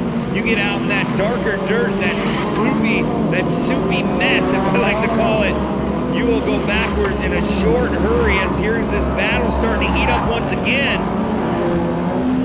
Yeah, that loose soil out to the outside, or as our cohort Haley Shanley likes to call it, out in the juice there. So take a look at some of the other drivers in our field. Well, back out front, Liebergen still feeling all that pressure from Cody Jones. Like I said, I was really impressed with Cody Jones at Antigo, showing here at Crandon now that he can do well on the big open tracks, just like he did at Antigo with those 2 third-place finishes. But look who's in the picture now. That's the 96 of Tilkins, and nobody had a better weekend than him at Antigo. No, Tilkins, he wants to take off where he left off in Antigo. Oh, what up on the bicycle? Send it back down, and that's what we say. You make one little mistake, puts you out in that soupy soil. You don't want to be out there. Costs you a couple spots on the track. So you come back in front of this crowd here in Crandon. Once again, going off the barn jump. Tilkins trying to make his run up to the front. Track really starting to dry out nicely in some of these sections. Yeah, Tilkins is a former Light Buggy class champion back in 2017. He's picking up right where he left off. Started the season with 2 wins in Antigo, and now he's closing that gap on Liebergen. That's the battle for the race lead up and over the Polaris jump. Yeah, here comes Tilkins. Look at that. He's going to look to that bottom side. Liebergen going to have to protect. Here he comes. There, door to door. We'll see how he makes that pass. Gives him a little love tap. Says, hey, I'll take that spot away. Yeah, just moved Liebergen off the race line. Good pass there, physical, but definitely a clean pass by Tilkins. Back out onto the front straight they go. Liebergen's going to have to reset his mind here a little bit, get back on the horse and charge up to catch up with Tilkins here. Liebergen really going to have to put his head down. Time is definitely starting to run out. here to our mandatory competition caution. That'll come to our halfway point here, coming up here shortly. They head back down into the gravel pit one more time. That battle between Jones and Liebergen still going on. Tilken's got around both of them, but again, Liebergen and Jones have found one another. Jones looks to be on the outside here as they enter Calamity Corner. Even with this moisture on top of the track, there's still 2-lane racing as we come to our competition yellow. There's really 2 race lines down there in Calamity Corner. You can be all the way on the inside, hooks up pretty well, but obviously a much shorter path around. And then the cushion is 2.5, 3 cars further outside, so still plenty of room all the way around this race course to make some good passes. We saw Tilkens made a great one the lap prior. Yeah, if you get there, you can be right off the back bumper. You can try to make that pass, but there is definitely enough track room here at Grandin to decide where you want to go. As we're going to restart just as we see it there. Tilkens will have the lead by himself, and Liebergen going to have a shot. I mean, you're in that second row, though. It seems like you're really not at a disadvantage. You're still looking right out front, so. And obviously, you know, being out in front, you have that advantage on this restart, but having 2 cars behind you, you can only really play defense against 1 car at a time, so you kind of have to pick your poison, so to speak, if you're the leader on these Delaware-style restarts. You can only make your car so wide, Shane, so we'll have to see, as Tilken's going to have to be ready for this restart in that 96. Jared Jayton is up in 4th. Jacob Blemke is 5th. Colin Kern 6th. Matt Borschinger 7th. And it's Griesbach, Jorgensen, and Fisher, who started on the pole and had the early race lead, still up there in the top 10.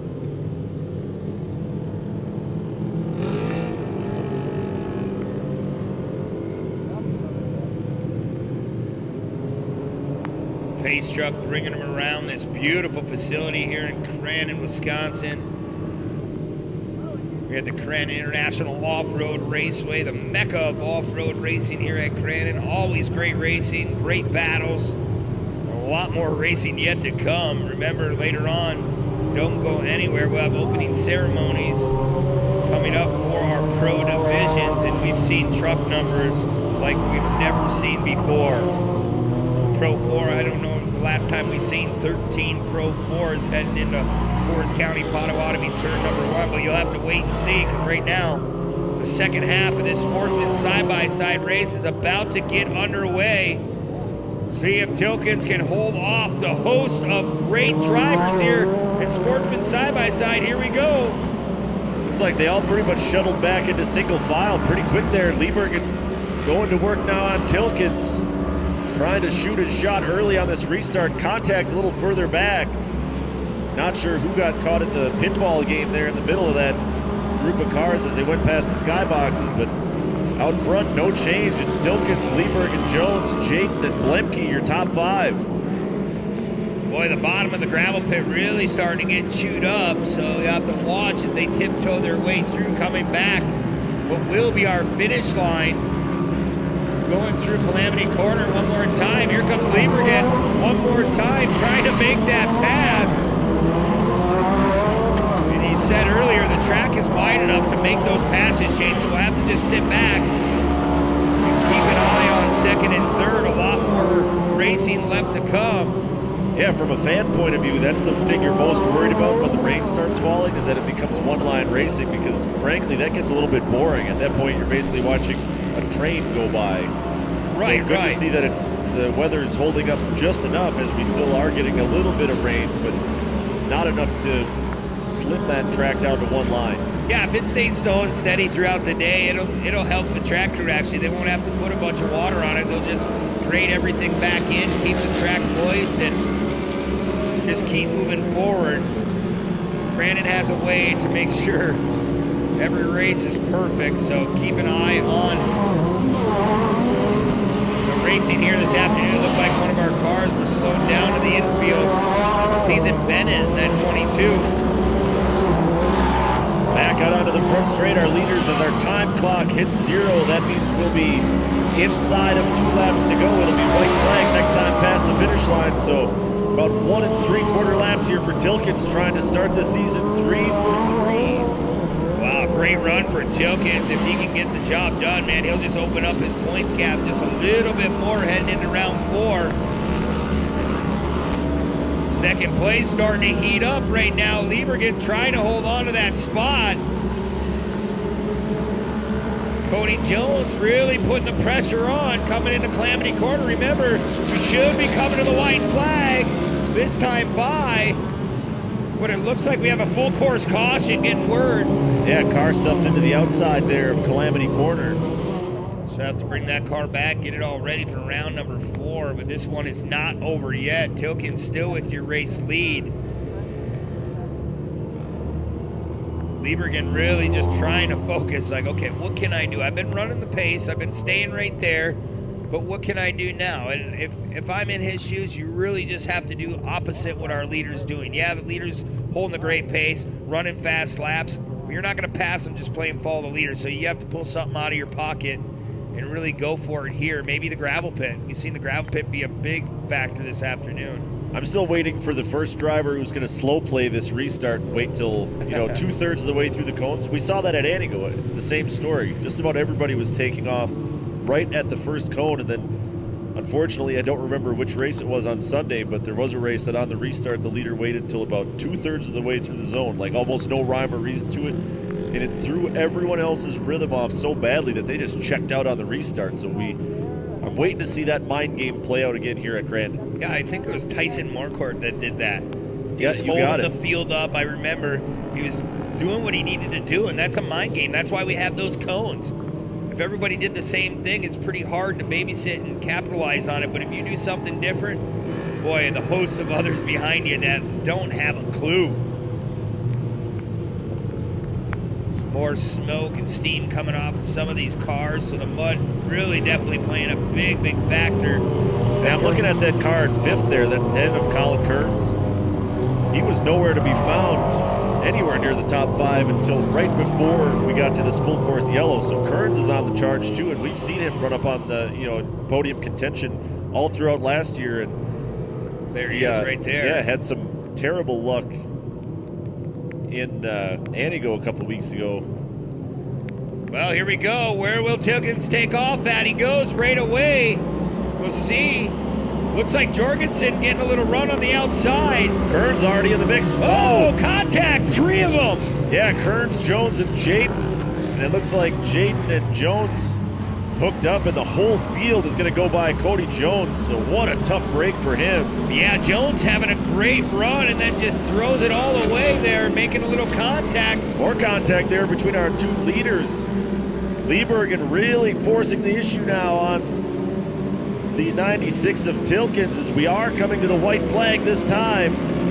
Liebergen, look at this, trying to look to the inside, right tight up to that K-rail. Trying to tiptoe his way around. That is a white flag, like Shane was saying. One more time around the short track. Can Tilkins get the job done? Here's Kearns coming as well. Yeah, Kearns and Jorgensen alongside Kearns. So the battle for 3rd, they were side by side as they came out of the cutoff corner. Boy, Jorgensen really trying to make that pass on the bottom. He's going to have to go back to work. He's in that preferred line. Watch as we go into the gravel pit. Yeah, he's another guy who was nowhere to be found throughout most of this race, but ratcheting up the intensity here on our white flag lap. Last time into the gravel pit, Kearns caught in the middle. Looks like a little bit of bumper-to-bumper contact. Jorgensen tried to force it to the inside, but not enough room. No, Jorgensen played it really, really well. Yeah, meanwhile, Tilkins of that 96 is running away a little bit one last time into Calamity Corner. How about it? Derek Tilkins, 3 for 3 here in Sportsman side-by-side. Liebergen, throughout all the drama, holds on for 2nd, and Colin Kearns really benefited from that contact between Jones and Jayden. So Kearns out of nowhere with the lap and a half sprint at the end. But right now we get our 3rd place finisher, Colin Kearns. Sometimes it gets hard to pass on a muddy rain track, and you didn't get that memo. You made a lot of passes out there today. Tell me about it. Yeah, you just have to go where no one else is. And my spotter Dylan and my dad, they said inside, outside, people were in the fast lane, and I just had to make work with what I had. Was visibility an issue at all coming through the pack like you did? Oh, yeah, it was horrible. I mean, I had 20 tear-offs on, and I looked, I have 1 left. It just, work with what you got. You don't even think about it. Who helped you get up here today? I got to thank my mom and dad, my brother, all his friends are here. They're camping him back. Shock Tech Racing, B&B Off-Road, Bartow Builder, Specialty Box, Gittner Concrete, and everyone watching at home too. I appreciate it. Congratulations. That's our third place finisher, Colin Kearns. Coming in second today, Derek Liebergen. Derek, we saw you on the podium at Antigo. A lot of different conditions today. Tell me about it. Yeah, I got the early jump, was out front, had clean air, so that really helped. And then right before the competition caution, I let Derek get past me and just can't catch him. Is there anything you think you could have done different to hold him off when you were ahead, or then to catch him back when he got you, or was he just bad fast today? No, experience. He's got a little more experience on me, and he's a good driver. Who helped you get up here today? I got to give a big thanks to Kenda Tires for coming on board. Seemed like they were hooking up really good today. I got to thank my wife, my mom and dad, Ash Motorsports, Smitty Farms, GCS Flooring, my spotter Nick, Estrella, and anyone else that I forgot. Thank you. Congratulations. That's our second place finisher, Derek Liebergen. And on top again, he hasn't been anywhere but first this season in Sportsman side-by-side, Derek Tilkins. Derek, the last time you were on this podium was in a light buggy 4 years ago. Now you're back in a side-by-side. You told me at Antigo when you were running the buggy, you'd have never thought you'd have a side-by-side. Once you got one, did you think you'd ever go 3 for 3 to start the season? No, never. No, it's been a good year. You know, today was with the rain, it was going to be an equalizer, and it just pick them off one by one and try to stay out of trouble is the biggest thing. Just don't get caught up and just pick them off one by one if you can. Derek mentioned your experience. How much did your experience being here in the past, in light buggy, in mud races before, I'm sure, how much did that help when you're navigating through this track? Quite a bit today, because I had 2 terrible mud races here in the buggy, and I was leading and lost that on the last lap, so that all goes through in the back of your head. So the last lap I was staying inside and just keep it easy.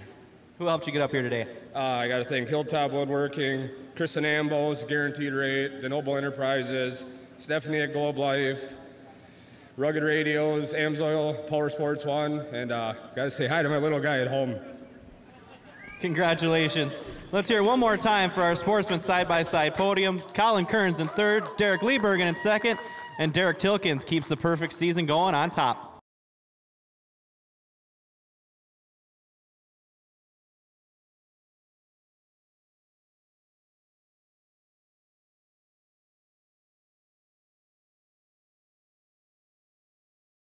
We've already got one facing the wrong direction. Look at this, 4 wide. Delory, Denninger, Hughes. One more in the mix there. They're packed so tightly together you can't even see the number plates as they come through turn 1. Boy, it looks like Ella Holger didn't waste any time. She pulls the whole shot coming into turn number 1. Yeah, Ella Holger is your defending 170 side-by-side champion. She's got that red number plate. But Denninger took her and the rest of the field to task in Antigo, like I said, with those 2 commanding wins. See a good look at our track right there. Really, really slippery. All that shiny stuff on your screen. You really have to be careful and tiptoe. You see a car going around. Looked like one of the HBI cars. Thinking that was the 25 of William Holger that went around. As we look back up front, it's Ella Holger, Raven Denninger, and Madison Winnestorfer. Yeah, Denninger trying to go to the inside on Ella Holger. Can't take that spot away. Ella really, really fast. She's a well put together race car driver. It'll be cool to watch her move up through the classes in her career. Yeah, and we'll see her one more time again today. We already saw her in short course kart. Obviously, she's terrific here in the 170 side-by-sides as defending champ, and then she's also racing in the 570 side-by-side class that'll be up next. Yeah, we can't thank our sponsor, Race Driven Players, KTM, enough for sponsoring this Razor 170 class and the 570 as well coming up here in a few races. There's Denninger trying to hold on to that spot, just slipping through the turns. Oh, a little bit sideways. That's going to let Winnestorfer storm back on the outside. Wittesdorfer just went a little bit wide, not a lot of traction. Not much traction on the race line, but if you move off the race line, it's like trying to drive almost on ice. See a couple tear-offs getting pulled off to the side already. So just look at how much water has been put down on the track from Mother Nature. As you can see them tiptoeing their way through.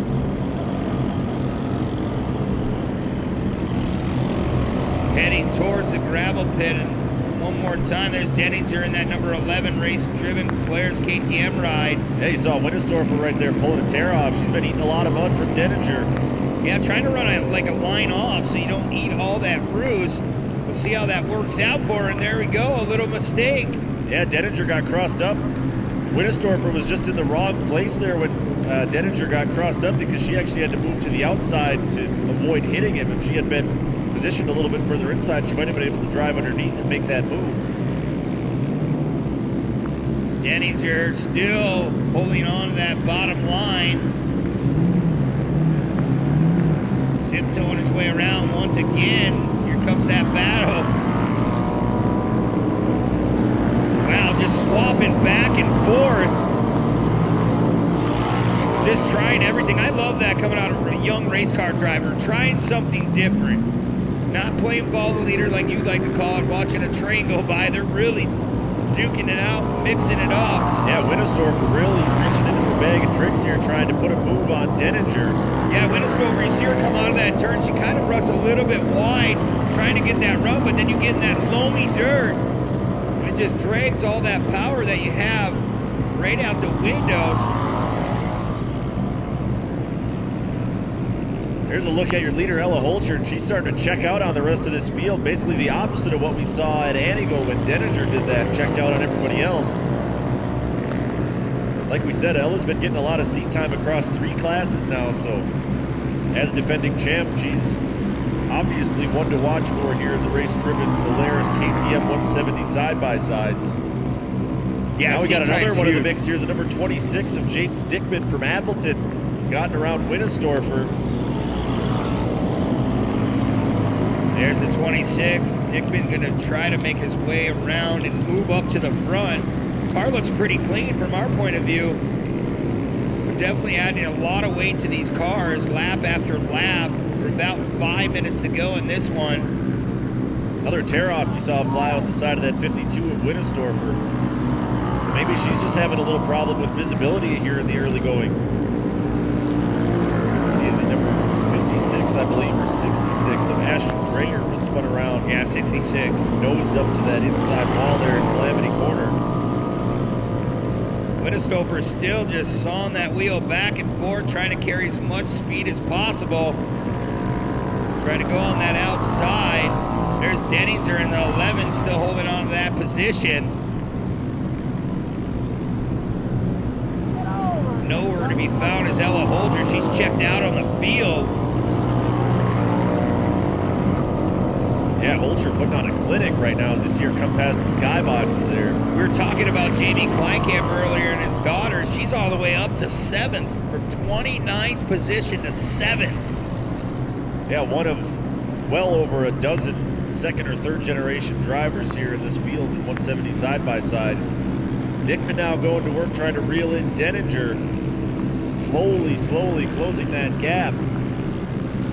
Denninger, we've seen him make a couple mistakes, so looks like he's, by this point, settled down a little bit. He's got a better feel for what the track conditions are actually like. No mistakes in the last couple laps, but Dickman's really coming on strong right now. Yeah, Dickman's going to try to reel in Denninger, but Denninger, like you said, he has calmed down a lot. He's trying to hit the lines, hit his marks time and time again. He can't just put one lap together as he gets around slower traffic. Yeah, that'll be another thing to keep an eye on in this race. With a field this big, you're going to deal with some lap traffic. It's like Denninger and the rest of the gang there in that second, third, fourth place group able to get through pretty cleanly.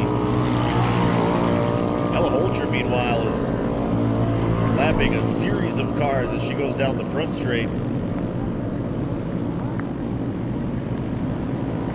Track conditions playing a huge factor early on here in Crandon. got to give these drivers credit. It's not easy just to drive this track, let alone put mud, tear-offs. Have to make sure you plan it just perfectly. Like they said, a lot of drivers pulling off tear-offs early, not having enough. You heard Joey Machosik saying that he had no tear-offs after lap 3. So he put 10 on. I guarantee tomorrow maybe put about 20, maybe 25, 30. Yeah. Racing in mud on a wet track like this, there's really no way to simulate that for practice. You can't really fake it. So the only way to learn how to do it is just like this, you know, throw yourself into the fire and go for it. Yeah, you see every again, day. Denninger a little bit having to over-rotate and then correct back. That scrubs just a little bit of speed, and this is another one of those momentum classes that we talk about. So he's going to have to tighten up on those mistakes a little bit, especially if he wants to try to run down Ella Holcher. Of course, the 170s, there's no mid-race caution, so yeah, we're green flag. Yeah, Holcher is out front stretching her legs. So Brent, we've talked about the pipeline where these youth drivers can, you know, move up through the classes, but even with such a limited class, these are basically, you know, showroom floor stock 170 side-by-sides. What are some of the skills that these drivers are learning here that they can carry with them all the way up to, say, Pro-lite? Well, just being patient, hitting your lines, hitting your marks, try not to spin out. Especially in this mud, you really have to babysit that throttle. There's not a lot of power, so you have to make sure you take that power and put it to the ground. And if you're going backwards, you ain't putting that power to the ground. So it's a lot of getting used to these cars. And you move up, say you move up in another side-by-side class, it gets a little bit quicker, a little bit faster. Everything's coming at you that much quicker. Here, you're learning the basic skills, how to drive, how to stay in the right line, and that'll lead them into bigger and better classes. And I guarantee you're going to see some champions coming out of this class later on in your pro divisions. Another look at your leader and defending class champion, Ella Holcher, that number 40 HBI Polaris 170. She came into this weekend tied for third for points. Had a bit of an up and down weekend. Finished on the podium once in our opening rounds at Antigo. She is just cruising by some of these lapped cars right now. Yeah, you can just see the mud just breaking off the bottom of that car. She picks up a little bit on the next turn, goes over a jump, pops back off, so she's doing what she needs to do, even with that car being a little bit heavier than it normally is. She has that red plate, last year's points champion. One lap to go, yeah. White flag out there at the flag stand at the finish line. Ella Holcher, she got out front pretty quick, so she probably hasn't pulled off maybe more than 1 or 2 tear-offs at this point, really. Right, yeah, just going through lap traffic and that, she's probably using up a couple. But right now, she has some clean air in front of her on this last lap. That number 40 HBI ride, going to try to put another W in the win column.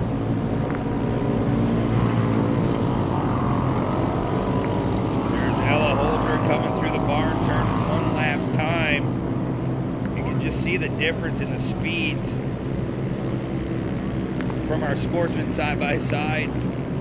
Then you'll see the 570 class coming up next. So new classes, can't thank Ryan Heiding at Race Driven enough for helping out.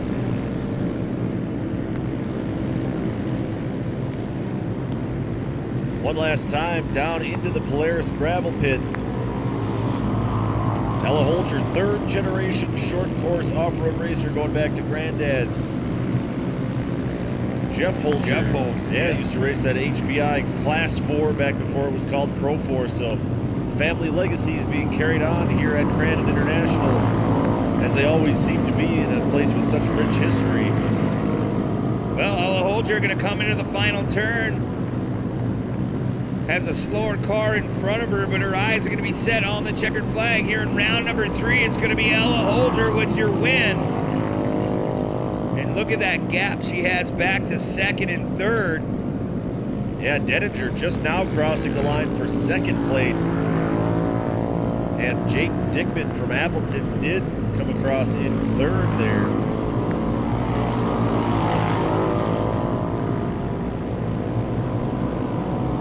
Great job by the number 40, Ella Holcher. Coming in third today was Jaden Dickman. Jaden, coming up to the mic, buddy. It looks a little, your face looks a little muddy. How is it out there? Wet? It was great. I tried to pull off my tear-offs. All of them ended up coming off, but it was overall a good track. Did you have fun? A lot of it. Was it hard to drive in the mud a little bit sometimes? Yeah, sometimes around the corners, but it made it a lot more fun. What was your favorite part of the track? Probably just the turns, being able to slide around them and get a bunch of passes doing that. Who helped you get up here today? My mom, my stepdad, my dad, my stepmom. I'd like to thank Matt Bone and his family, Beast Painting, the Vape Escape, and yeah, and my aunts and uncles, my cousins.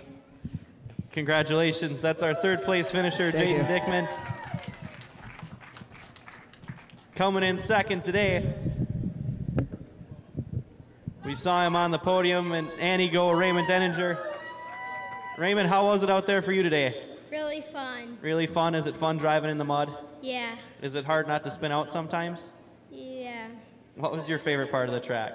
Probably turn number 1. Turn number 1, fast? Yeah. Who helped you get up here today? Race-driven Polaris, Victory Signs, Vision Canopies, Prime, Ken's, my mom and dad, and all my other sponsors. Good job, buddy. That's our second place finisher, Raymond Denninger. And on top of the box today in the 170 side-by-sides, Ella Holcher. Ella, you had some bad luck in the short course karts earlier, but this race went a little bit better, didn't it? Yeah, I tried to get the whole shot in the short course, but didn't end up well. Yeah. It went a little bit better this time. You got the whole shot and led the whole way, huh? Definitely. Was it fun out there driving in the mud, get to slide around a little bit more than normal? Yeah, it was actually pretty fun, but when you're coming up the hill over there, you kind of get slowed down a little bit because of the mud. What was your favorite part of the track? There was 2 of them that I really liked, but I liked the gravel pit down there because you could full throttle it all the way around. Who helped you get up here today? My mom, my dad, my grandma and grandpa, my pa, my uncle Scotty, my aunt Steph, Uncle Craig, all the rest of my family, my cousins, HBI, and all my other sponsors. You got to go hop in a 570 now, don't you? I sure do. Go do it. Good luck. Let's hear it one more time for our short course kart podium.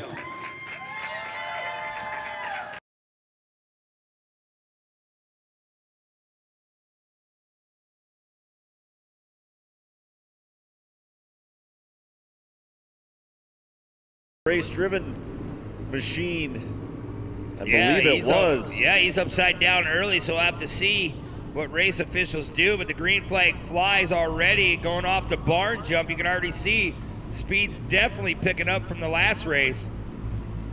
At number 7, Chase Braun from Oconto Falls is out front early on. He picked up a win in round 1, the first ever in the history of the race-driven 570 side-by-sides. He's setting the pace early on, the first time as they head down into the gravel pit. Looks like Andy Johnson, that number 13, running in second there. Yeah, we got Dressel third, Lacasse and Holcher are your top 5. A little bit of contact there between Lacasse and Ella Holcher. Yeah, Lacasse got in a little bit deep into the gravel pit, collecting Ella Holcher. Now we go back up towards the front. That is Chase Braun. There's Johnson coming through our screen as well. See, the track conditions are still pretty muddy as Johnson goes really, really wide in the finish line turn.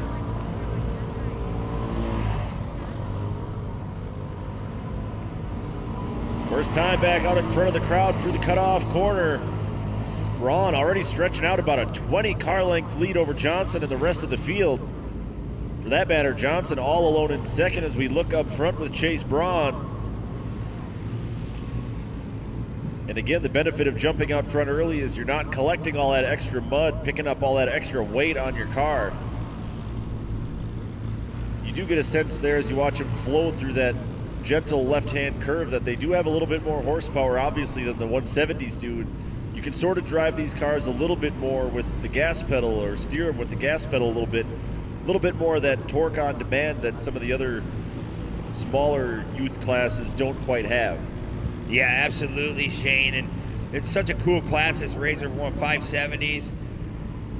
As you can see, the Nerf bar is so low to the ground on these cars. They're such cool machines. Just slopping through this mess. Pro Car HBI on board as well. We see HBI on a lot of these cars here this weekend. Yeah, one of the biggest utilities contracting companies, you know, in Wisconsin. Obviously, big-time supporters of short course off-road racing. They were also instrumental in bringing racing back to Lena, where we'll be here in about a month or about 5-6 weeks. Yeah, I'm excited to get back to Lena. I wasn't able to be there last year for other commitments. I was out west, but man, that track is so competitive. It's like a little bull ring like Anago. Jumps are a little bit bigger. We've seen a lot of great racing, and you were able to call those shots out there last season. Very, very quick little track. Yeah, with Lena Dirt City Motorplex coming on board over the last couple of years, being built from the ground up from a farm field into a racetrack. Now we added Anago back onto the circuit this year. The blend of tracks will go back to Bark River too, so this blend of tracks is actually really nice. A wide, diverse blend of tracks when you have the high-speed places, Crandon and Bark River. Then you got ERX kind of in the middle. There's high speed, but a very, very technical track. And then these tight tracks like Anago and Lena that we were talking about. Excellent door-to-door racing at those places. Yeah, I like it. It makes drivers think a lot more. You have to do a lot more gear changing, try to figure out what you like and what the car likes. So definitely going to go to Bark River, like you said. Going to go to Crandon again in the fall. So these guys, it's a good training facility for them to get ready for that big race shootout at the end of the season. Coming through the barn turn one more time as everyone seems to be spread out. Tough break by Ben Heiding early on, flipping over right on the start. There's Ben. Speaking of Ben, yeah, back 19. Up to full speed now. Unfortunately, I do believe Heiding is a lap down, at least one lap down. Right, good to see him back on the wheels. That tells you how tough these Polaris 570s are built, first of all, and how seriously we take safety, that you can take a tumble like that. And again, these are, other than the safety equipment, basically a showroom stock 570 Polaris side-by-side. So you saw it flip upside down, hey, no big deal. Tipped it back dirty side down, fired it back up, and he's back underway and running at race pace. Yeah, and that's what's so cool. That's what they wanted to do with this class, make it really healthy. I mean, we have 8 cars. I can't imagine by mid-season how many other cars we'll have. There's Andy Johnson, number 13, just trying to get through this tough layout. You can see his head's down, trying to stay focused. Really, really slippery through there. Yeah, almost drifting as he comes back onto the front straight in front of our crowd here at Crandon International. You can see, even for the little bit of traffic that he had to fight with, a lot of dirt accumulated on the front of that car. Yeah, a lot of weight gets put on these cars during this race, so really, really hard to get the top speeds out of these 570s. There's Johnson coming back towards the gravel pit one more time. First, second, and third pretty gapped out on the track. Just a little over 3.5 minutes to go in this one. Coming to that Polaris flyaway jump later, you'll see how far some of these pro trucks fly. They actually have a marker, a distance marker out there. We'll see, I don't know, I think Kyle Duke holds the farthest jump right now off there. So I know Jed Flannery held it for a long time, 2 decades, and then I think Leduc got it by just a little bit, like 1.5 feet. It wasn't very much, like 166-ish feet. Only, right? Yeah.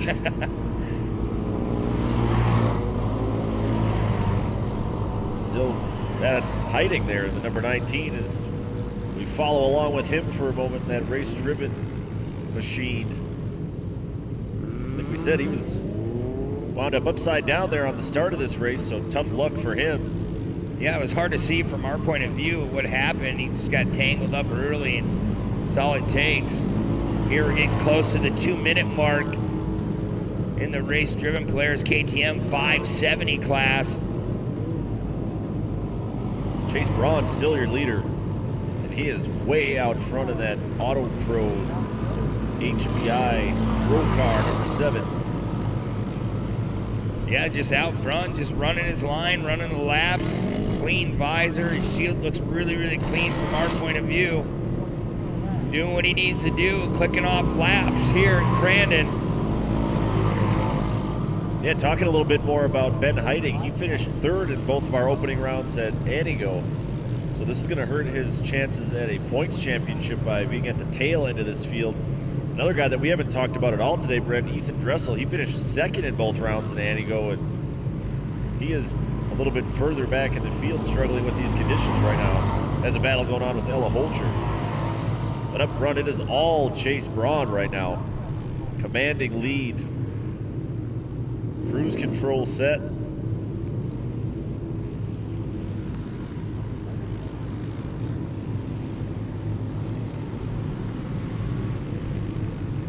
Yeah, just Cruz is definitely set on the number 7 ride, coming what will be our finish line here on this hard left-hander. Just sticking to that inside lane one more time. Look at the roofs just coming off those rear tires. Green flag still out. Yeah, should be 2 laps to go as our time clock is down to about 45 seconds here in the race-driven 570 side-by-side class.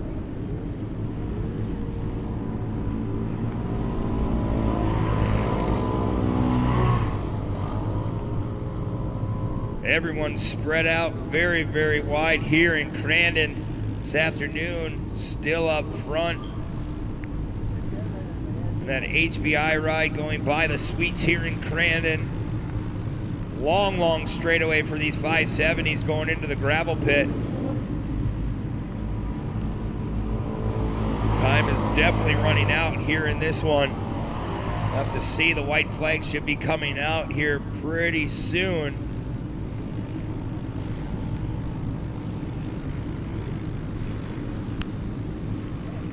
There's Chase Braun once again trying to get around some slower traffic. He does. As the white flag will come out this time by. As you see our flagman waving that white flag. So one more lap around here. Yeah, I'm kind of taking a look at our track conditions here. The rain has stopped. I know it was kind of hard to see it if you're watching with us on our live stream. It was raining for a while, but now it's completely stopped. It's always a good sign when you look out the window here and you see the fans starting to take down umbrellas. Taking their ponchos down a little bit. Yeah, it's going to be a beautiful day this afternoon. Remember, we have a lot more horsepower coming up here in a couple races, so this track will definitely brush off all that heavy, slimy dirt throughout these next couple races. Here's Chase Braun again from O'Connell Falls, Wisconsin, coming in the gravel pit one final time. Yeah, trying to pick up his 2nd win here in 2021. He came into this one trailing Dressel by 4 points in the points chase. I know it's a little bit early to be talking about points championships, but we keep an eye on it all year for you. But with this win and Dressel having some problems today, we should see Braun take over that points lead as he winds his way through Calamity Corner one final time. Chase Braun, fist pump as he crosses the line. Your winner here in round 3 of the 570 side-by-sides. Checkered flag still out for the rest of the field. Chase Braun with the big win, like he said, Shane. Great run by. Yep, Shane, we're down here with our 570 side-by-side podium finishers. Coming in 3rd today was Colin Peitel. Colin, the track looked like it was a little bit muddy at the start of the race. Did it start to get a little bit drier as it went on? Yeah. Was it kind of slick at first, hard to drive? Yeah. What was your favorite part of the track? I don't know. Whole thing? Yeah. Going fast? Yeah. Who helped you get up here today? What? Who would you like to thank? Oh, my mom, my dad, Holcher Brothers, Peshtigo National Bank, Renard's Cheese, Rugged Radio, Grandma, Grandpa, Advanced Construction. I think that's it. Good job, buddy. That's our 3rd place finisher, Colin Peitel. Coming in 2nd today in the 570s is Andy Johnson. Andy, it was a good run for you second, but Chase looked like he was on another level. Was there anything you could have done to catch up to him? Otherwise than the track being really, really, really slippery, then probably not. Was it kind of slick? Did it get better as the race went on, or did it stay slick the whole time? Not for me. It stayed slick. It stayed slick. What was your favorite part of the track? I personally would probably say the gravel pit corner. I like that one. Why is that? I don't know. You just drift a lot. You like going sideways? Who helped you get up here? Race driven, especially my family, my friends, Transmissions and More, and all the rest of my sponsors. Like to give a thank you to my dad for helping us and fixing up the trucks all night. So, congratulations. That's our second place finisher, Andy Johnson. And on top of the box today is Chase Braun. Chase, you picked up the win the first day at Antigo, had some issues the second day, but did all you could do, whole shot, and led the whole way today. It was a little bit, it was pretty not, let me start again. It didn't seem too slippery, so it was good. It was good out front. No visibility issues with nobody ahead of you, right? What was that? No mud coming in your face being in the lead the whole time? Not really. No? What was your favorite part of the track? Definitely the long corner right there. Yeah. Who helped you get up here today? What? Who would you like to thank? Oh, Auto Pro, Pro Car, HBI, Kaiser Wheel, Maxxis Tire, Don, John, Matt, Jesse, my dad. That's it. Good job. Let's hear it one more time for our 570 side-by-side podium. Colin Peitel in third, Andy Johnson second, and Chase Braun on top again.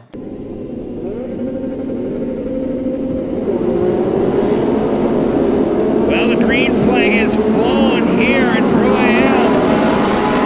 Side-by-sides head to Forest County, Potawatomi, turn number 1. Caught us a little off guard. Everyone gets through really, really clean. Yeah, trying to run on a tight schedule to make sure we can get these races in without having to battle the rain and having to push things later into the day. As we look out front, Josh Bayer, Jim Oaksall, and Bill Berger are your top three as they head down past the skyboxes towards that gravel pit. Oaksall stuck on the outside, falling back a little bit. There you see number 2, Tyson Marquardt. Yeah, there's Tyson. We were talking about him on our break a little bit. I wanted to pick him to take the win here this afternoon. He looked really, really quick. Yeah, he had 2 wins here last year at Grand International. One was in Light Buggy, driving for his brother Dylan, making that weekend, and then one in Sportsman side-by-side. So both of those Marquardt boys know their way around this track really well. Well, here he comes, side-by-side, coming back towards that infield section. Remember, we're on the short track here in Grandin. There's Marquardt trying to work his way around. He cannot make that pass stick there. Look at how muddy it gets. You get out of that race line, we keep talking about it. The rain has stopped for now, but definitely a lot of heavy, loamy dirt on that outside. Josh Bayer, your early race leader here. On our first official full lap, we see the Marquardt side-by-side from 3rd and 4th. Tyson comes storming back to take that spot from Dylan and goes to the inside of Oaksall. Yeah, Oaksall came in a little bit wide and gave that spot away. So the Marquardt boys are on their way to the front early on here at Grandin. Heading into Calamity Corner. Such a cool turn, so much fun to back it in there, carry your speed through. Wow, more contact. Oaksall not going down on the fight here. Oaksall started on the pole. He's trying to leverage that to his advantage to go back out front. Berger putting a lot of pressure now on Bayer. That's the battle for the race lead right now as they go through turn 2. Yeah, Berger trying to look to that inside. Going towards the gravel pit turn. Files back in line, trying to play that protected line on the bottom. Gets very, very tricky through here. You got to babysit that throttle coming through. You see already the braking bump starting to develop, entering the gravel pit. See a little smoke there, Shane. Berger looking to the outside as they come into Calamity Corner.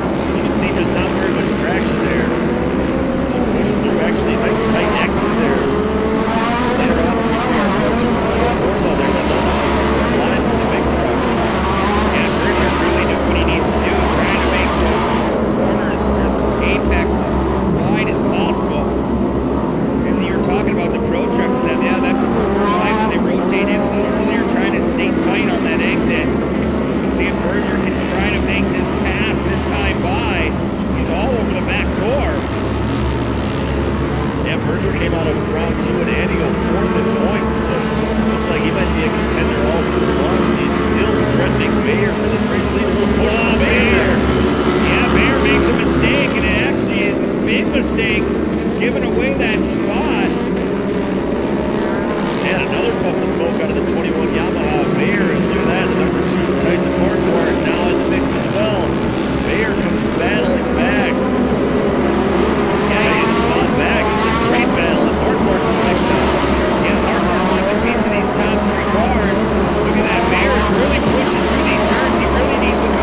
to do, though, sticking to that inside line. He's really not protecting too much. He's running that fast line. Here we go. Once again, Bear still holding on. Boy, look at this battle starting to heat up. No one is going away. Still a lot of time to go in this race. Pro-Am side-by-sides on track right now. A lot more racing yet to come here this afternoon. Yeah, much cleaner through the ground at that time for Bayer. He's actually stretching a little bit of a lead. Here comes Tyson Marquardt now to the inside of Berger. They're side-by-side. Nice pass there by Tyson Marquardt. He's going to try to work on Bayer immediately as we get to our race caution. The halfway point, the red and yellow flag have been displayed. This will change things up. Remember, you can take a deep breath now. Re-rack, restack this whole field.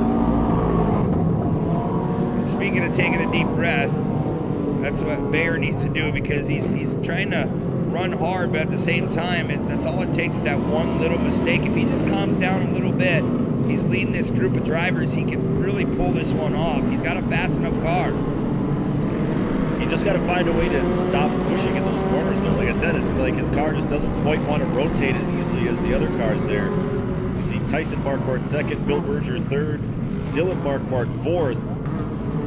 Maybe a disagreement there between Letourneau and Opsahl on fifth. Yeah, no one wants to pull out of that spot. There's Bear. Just looking around, checking out the track. That's what I'd be doing right now, too. Just on this little parade lap, getting ready for the second half. You want to make sure, hey, is this where I want to go? You know where your car's the fastest, but sometimes you might have to change things up.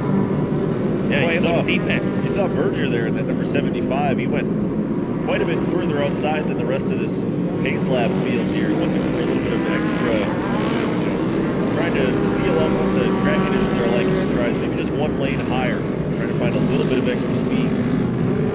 Marquardt, though, right at the tail end of that lap in Calamity Corner, put that move on Berger. That was textbook.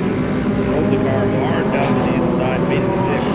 Yeah, there was no other place to go. He just put it down to the bottom and put himself in that position to take that spot. So things are definitely going to start to heat up here. The pace car has pulled off.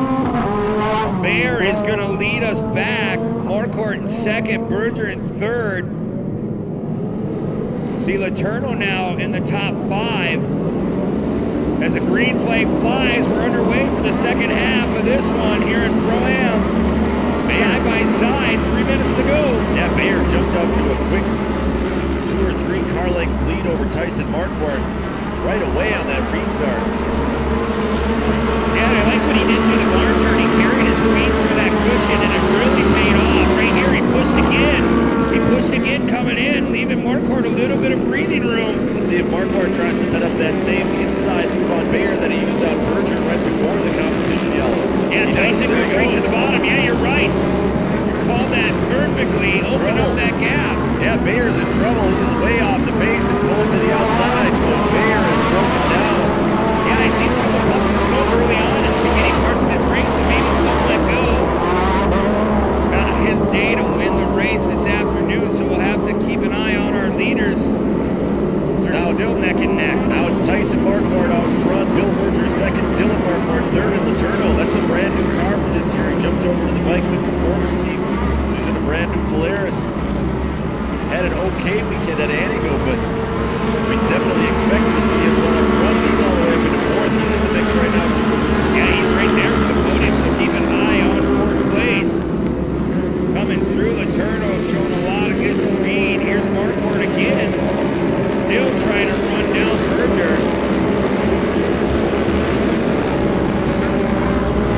Letourneau now running that bottom line. He might have learned something from our leaders. Yeah, Dylan Marquardt running down there to Berger for a nice job playing defense. He's got a package on behind him right now.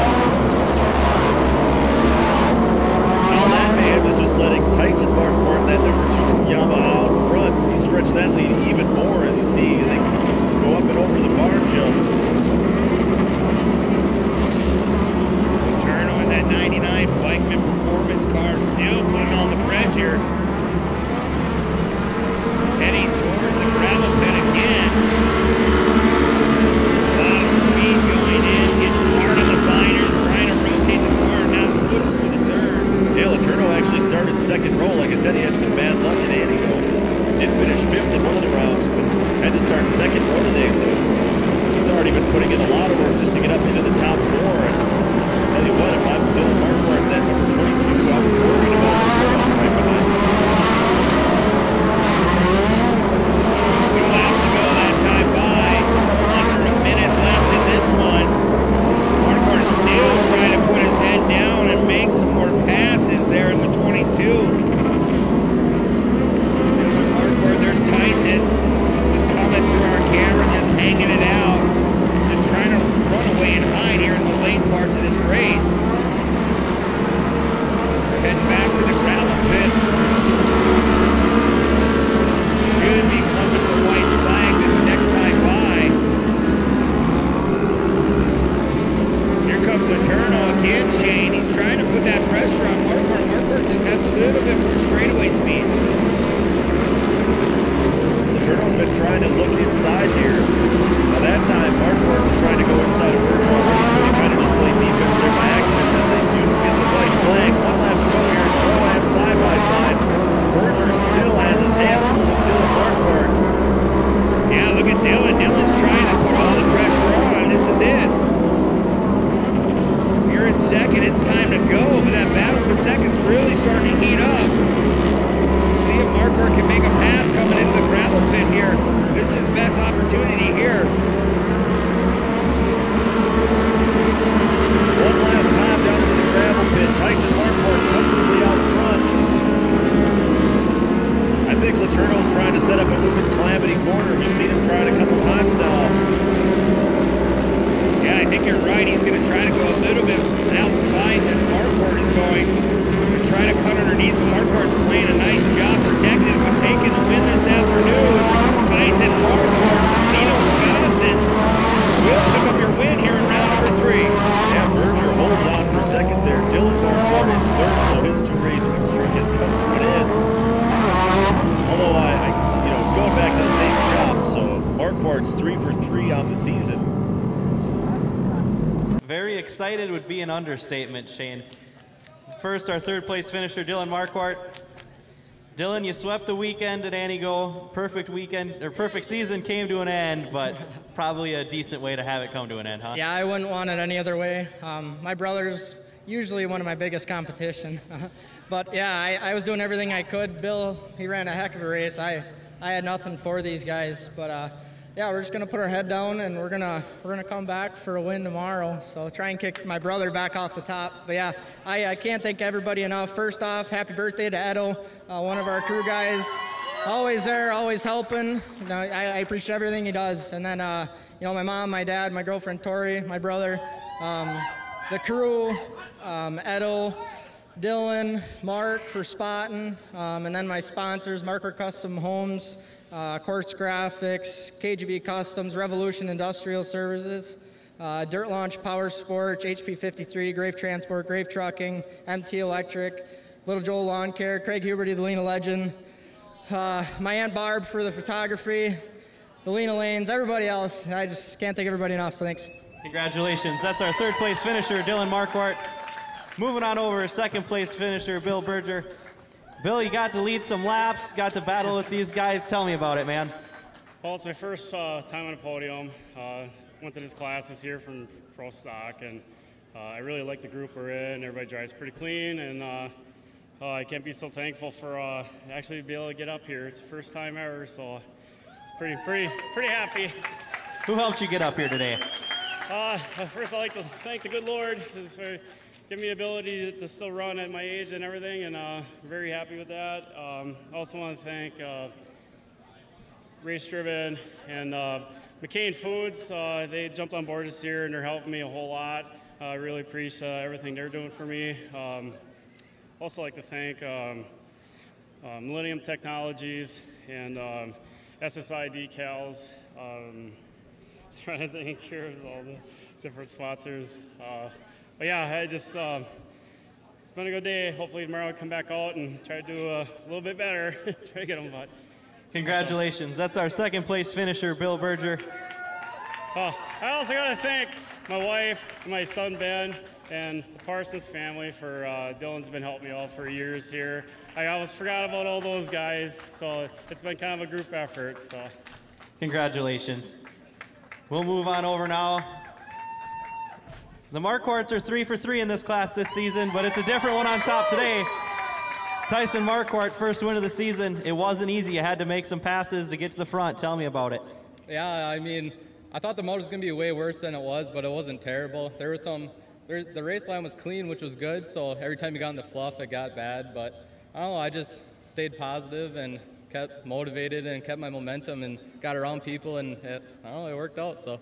You made a big pass right before the competition caution to get up into second. How important was it to restart in second rather than in third? I mean, it made a huge difference. I finally got a decent jump on the restart, and I seen my opportunity and made it happen. So. Who helped you get up here today? Oh, God. The whole Broken Dirty team, HP 53, Revolution, MT Electric, Aaron, great trucking, great transport. Craig Huberly, Lena Legend, my mom, my dad, Edo, happy birthday, Dylan, Mark. Oh, God, there's so many people. Lena Lane's Wooden Shoe,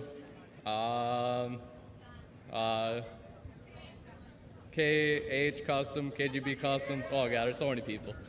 Congratulations. Thank you. Let's hear it one more time for our Pro-Am side-by-side podium. Dylan Marquardt in third, Bill Berger in second, and Tyson Marquardt on top of the box for the first time this season.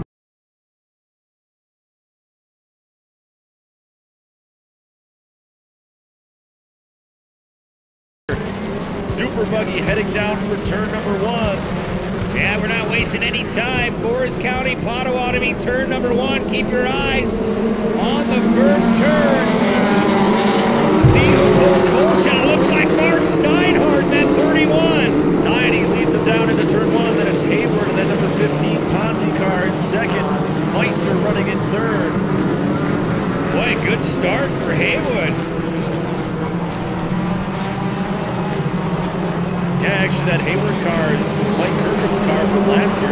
Really fast car. Kirkham did really well with it. Kirkham went out and got a newer Lumicraft car, so that car changed hands, and Hayward showing a lot of speed here in the early going as Hester got tangled there with Meister. Yeah, Michael Meister, Hester getting a little bit of contact coming out of the gravel pit. But yeah, Paul Hayward, you can't say enough about him coming out of the single buggy division into Pro Buggy. Really doing a wonderful job. Got a good start as we look farther back in the field. Yeah, there's Hester. He has his hands full right now in the battle for fourth. He's holding off Mike Kirby. The birthday boy, Chris Van Den Elsen, running in sixth. How about that? Scott Schwalbe makes his way back to the short course off-road racing. We haven't seen Scott in a couple of years. We look again at our battle up near the front. Yeah, cool to have Scott Schwalbe back in the field. Long time champion race car driver back in the day. Been watching since we've been in diaper shade, so cool to have him back. As we watch, look at Meister trying to go around that outside that Ponzi number 94. Can he get the pass to stick?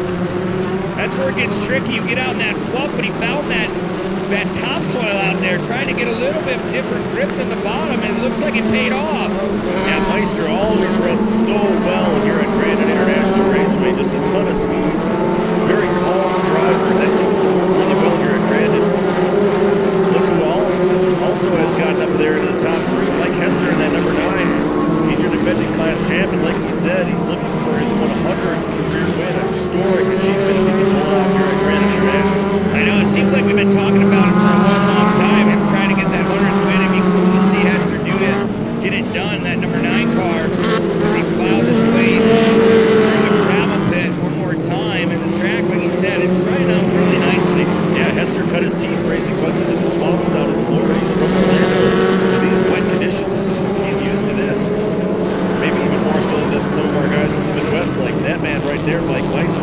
Right, I was just going to say that. A lot of guys, they get good names behind the race program because when we go to a muddy racetrack, they're like, oh, Meister and that, oh, they live there, they'll be all right. These guys we bring out from California, the guys from the East Coast that all come together from the West Coast, they really have to focus, like, okay, what tire group do we need? We're using the dry conditions, so they really don't know what good grade is. Yeah, compared to a guy like that man right there, Mark Steiner, that 31 probably has piles and piles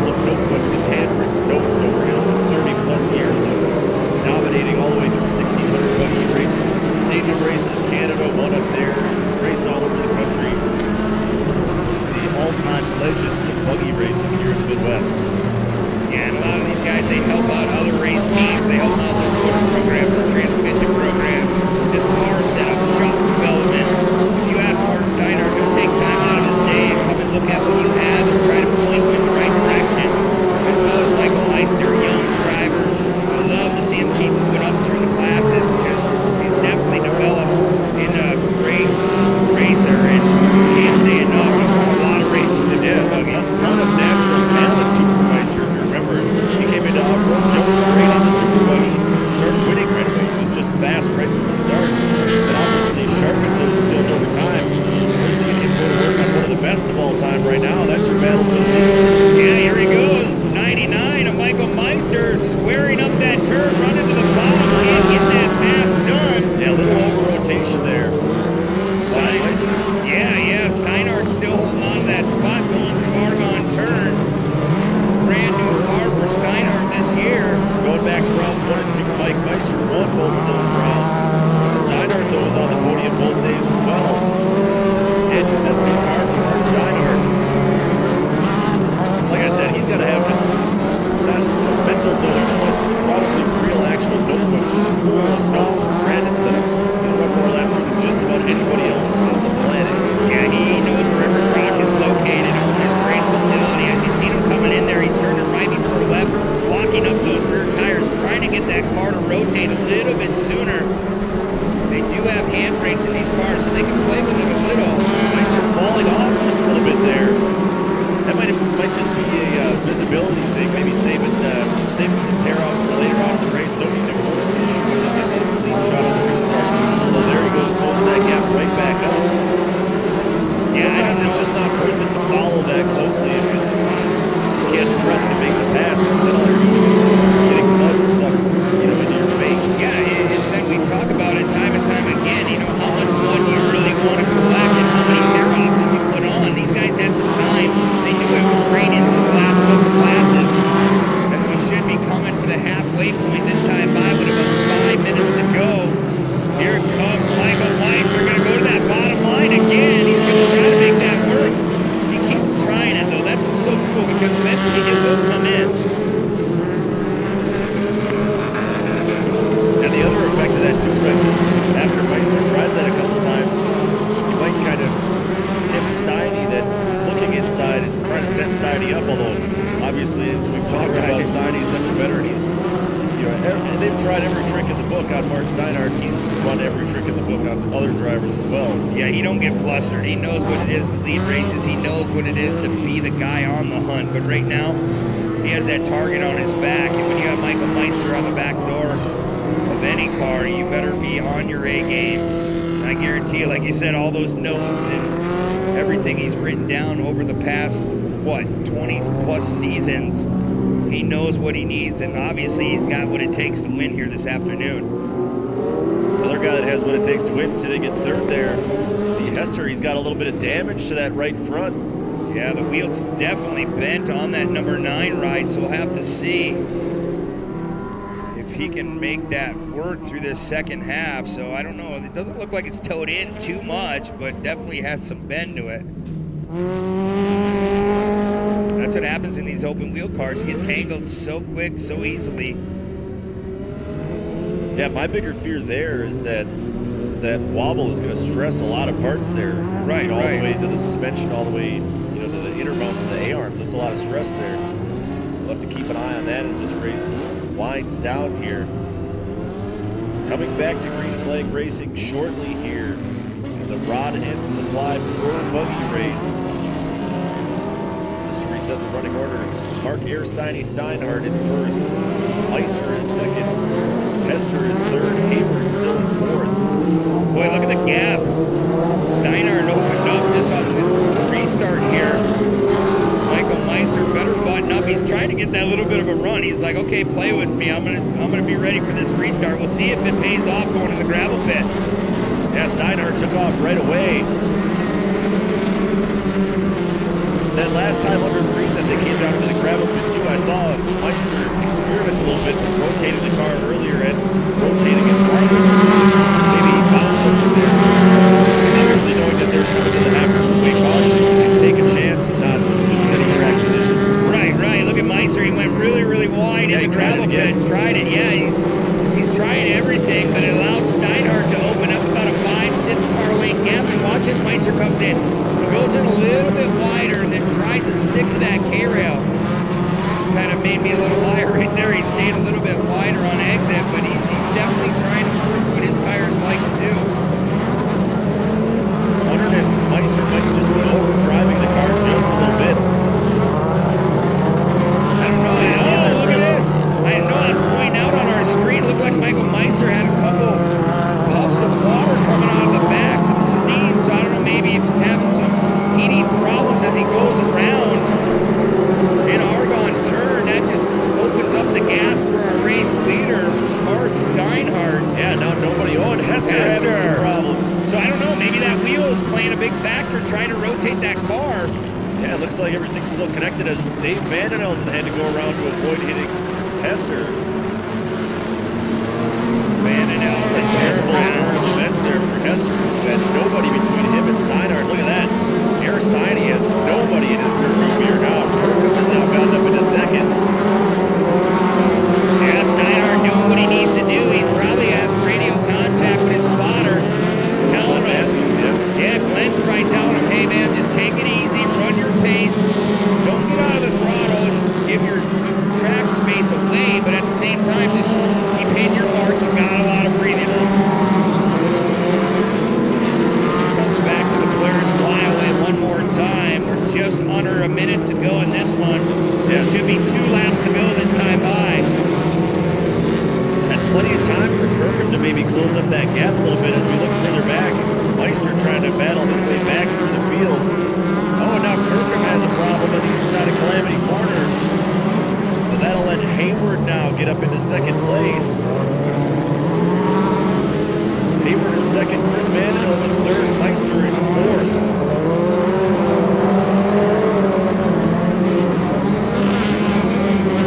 Vandenelsen really caught between a rock and a hard place right now, trying to hold off Mike Meister while also trying to reel in Paul Hayward.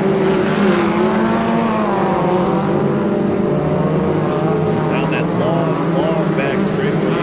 As Brendan said a couple times now, kind of turned right before he turned left. We saw the wheels locking up on the front of Vandenelsen's car, just searching for any kind of traction. And that time it didn't work out for Chris Vandenelsen as Meister is now going to be up into third place. Yeah, Meister taking that spot. Vandenelsen, those cars are so cool. They do a lot of homework. They fabricate all those rides. They know what it takes to run up towards the front. A lot of good runs left in their camp. I can guarantee you that. Paul's flying off the bar jump once again.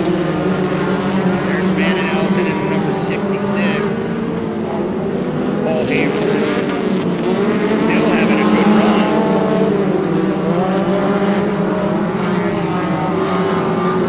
Again, look at Meister just throwing that car sideways into the corner. Really letting it hang out right now. I wonder how much that's costing him though, because we've seen him rotate in a few different corners. It's almost one of those cases where, you know, the saying, slow down to go faster, or maybe just needs to dial it back a little bit. You know, don't give up control. Right. Trying to search for a little bit of extra speed. In contrast, Mark Steinhardt has been leading almost since the start of this race. Hasn't made any mistakes. You see him, he's driving really conservatively, but again, that might just be veteran know-how. The guy who's run hundreds of laps on tracks that are way more shape than this one. Yeah, I like that veteran know-how, and that's absolutely correct because he's just been around it. He's been through every condition that you can possibly throw at him. He's ran a lot of mud races. You can see him with the air cleaner. They have a little tinned-off section trying to keep that motor as clean as possible. That car looks like she's been off the show from before. It looks pretty clean, about halfway back. Coming through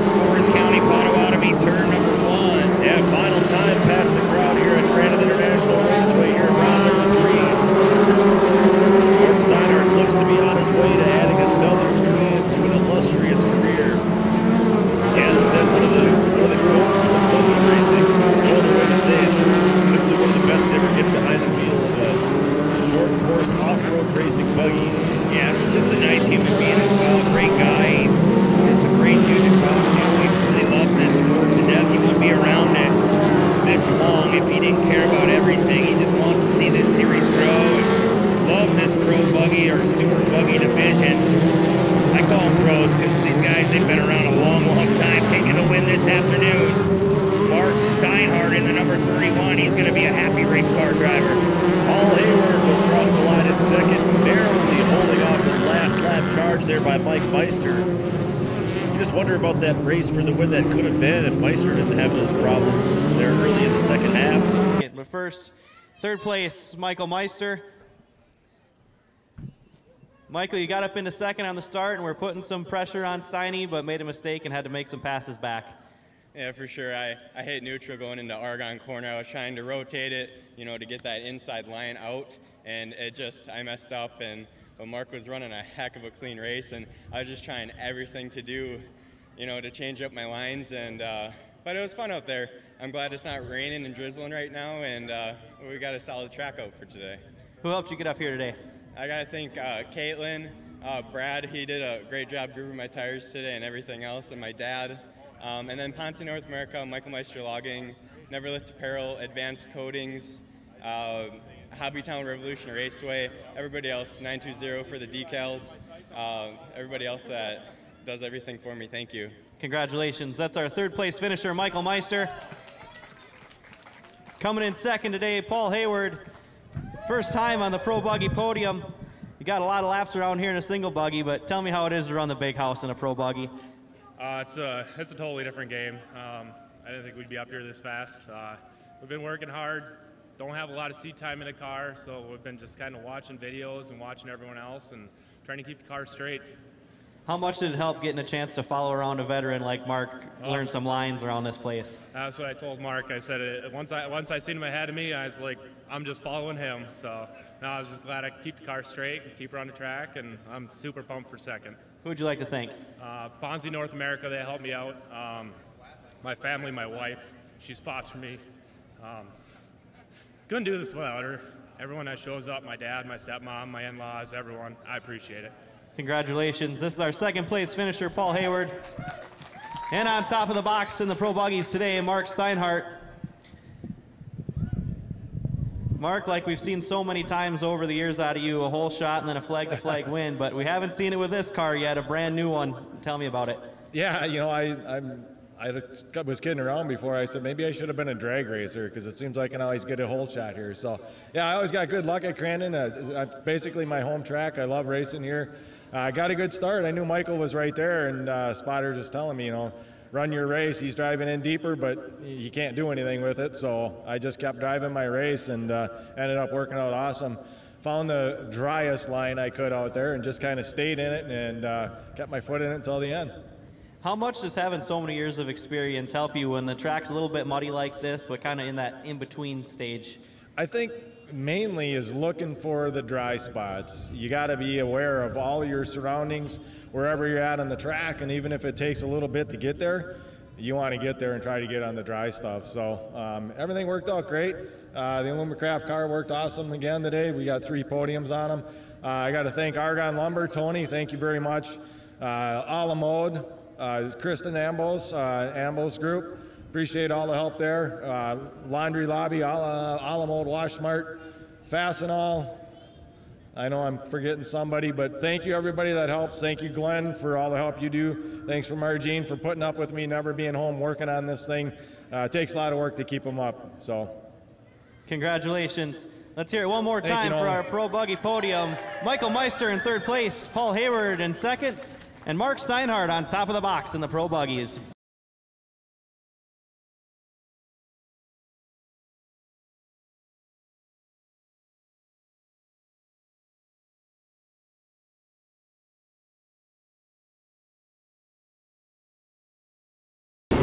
I don't know, he came to a stop. Yeah, we'll see if there's any official ruling on that, but for now, our entire Pro-lite field heading down into turn number 1. And look at this! Dylan Hogan, number 19, has the inside, but Greaves charging on the outside. Hager is getting pinballed back through the field. He was stuck in the middle there. So Hager comes out in about 6th place as they head to turn 2, and we've got another one in trouble. Looks like Shaden goes around in the number 11, and look at this, Dylan pointing on the outside of Kyle Greaves, making that pass. Dylan Point, he's ready to rock and roll. Yeah, great job by Point, great start, but then he went way wide in the gravel pit. That's going to open the door for Kyle Greaves and that number 34 KGB Customs machine. And Mason Prater up into second now in the number 50. Yeah, we were talking about Ryan Beat. Mason Prater, he's pitted underneath the camp of Ryan Beat. That's a former Ryan Beat championship truck, so you know he has what it takes to stay up front. Mason Prater, you see him online a lot. He's running iRacing. He's always trying to keep sharp on his driving skills. Yeah, Prater right now has his hands full though with Maddox Bailey. Bailey found the podium in Antigo a couple of weeks ago. Finished second in round one, then had a disappointing ninth in round two, but he's trying to go to work now on Prater as they head back there towards that tight left-hand 180-degree turn we call Cowboy Corner. Here comes Maddox Bailey, Shane, to the inside. He cannot get the grip on exit. Prater still holding on to that spot. There's Kyle Greaves. Truck looks very, very clean. And there goes Cole Mamer. Mamer to the pits. I think he's getting a black flag for jumping that start. Yeah, absolutely. You saw it right away. He took off just a little bit early, so he'll go serve a stop and go penalty and then get cut loose back into this pro-lite field. But that's going to lose him at least 10 spots, if not more. Yeah, he has that mandatory competition caution, but man, when you have 20 trucks in the field, it is hard to overcome that jump on the start. But hey, there's rules, there's regulations in this series. You have to pay attention, and that can slap you on the back. Here comes Maddox Bailey to the outside. Looks like Prater on the bottom of our screen got him back. Yeah, Bailey tried the old crossover move, stay way down to the inside and then drift wide, but Prater went outside in and got the spot back. Now there's contact. Hager able to get up into third place as Bailey goes around. Now Point is knocking on Bailey's door. That's the battle for fourth as we look back up front with our leader, Kyle Greaves. Greaves now coming through Argonne turn, just finessing that throttle, that KGB Customs ride. He builds his own trucks. Him and his father, Kurt Greaves. That name has been around a long, long time, but Kyle Greaves really knows everything about these trucks. He builds them from the ground up. He knows what the truck's like. I just love every bit about Champ Off-Road because you have a lot of drivers that do their own work. Yeah, a lot of them, especially here in this pro-lite class. As we look at Ronnie Anderson, the number 52, going to work on Point.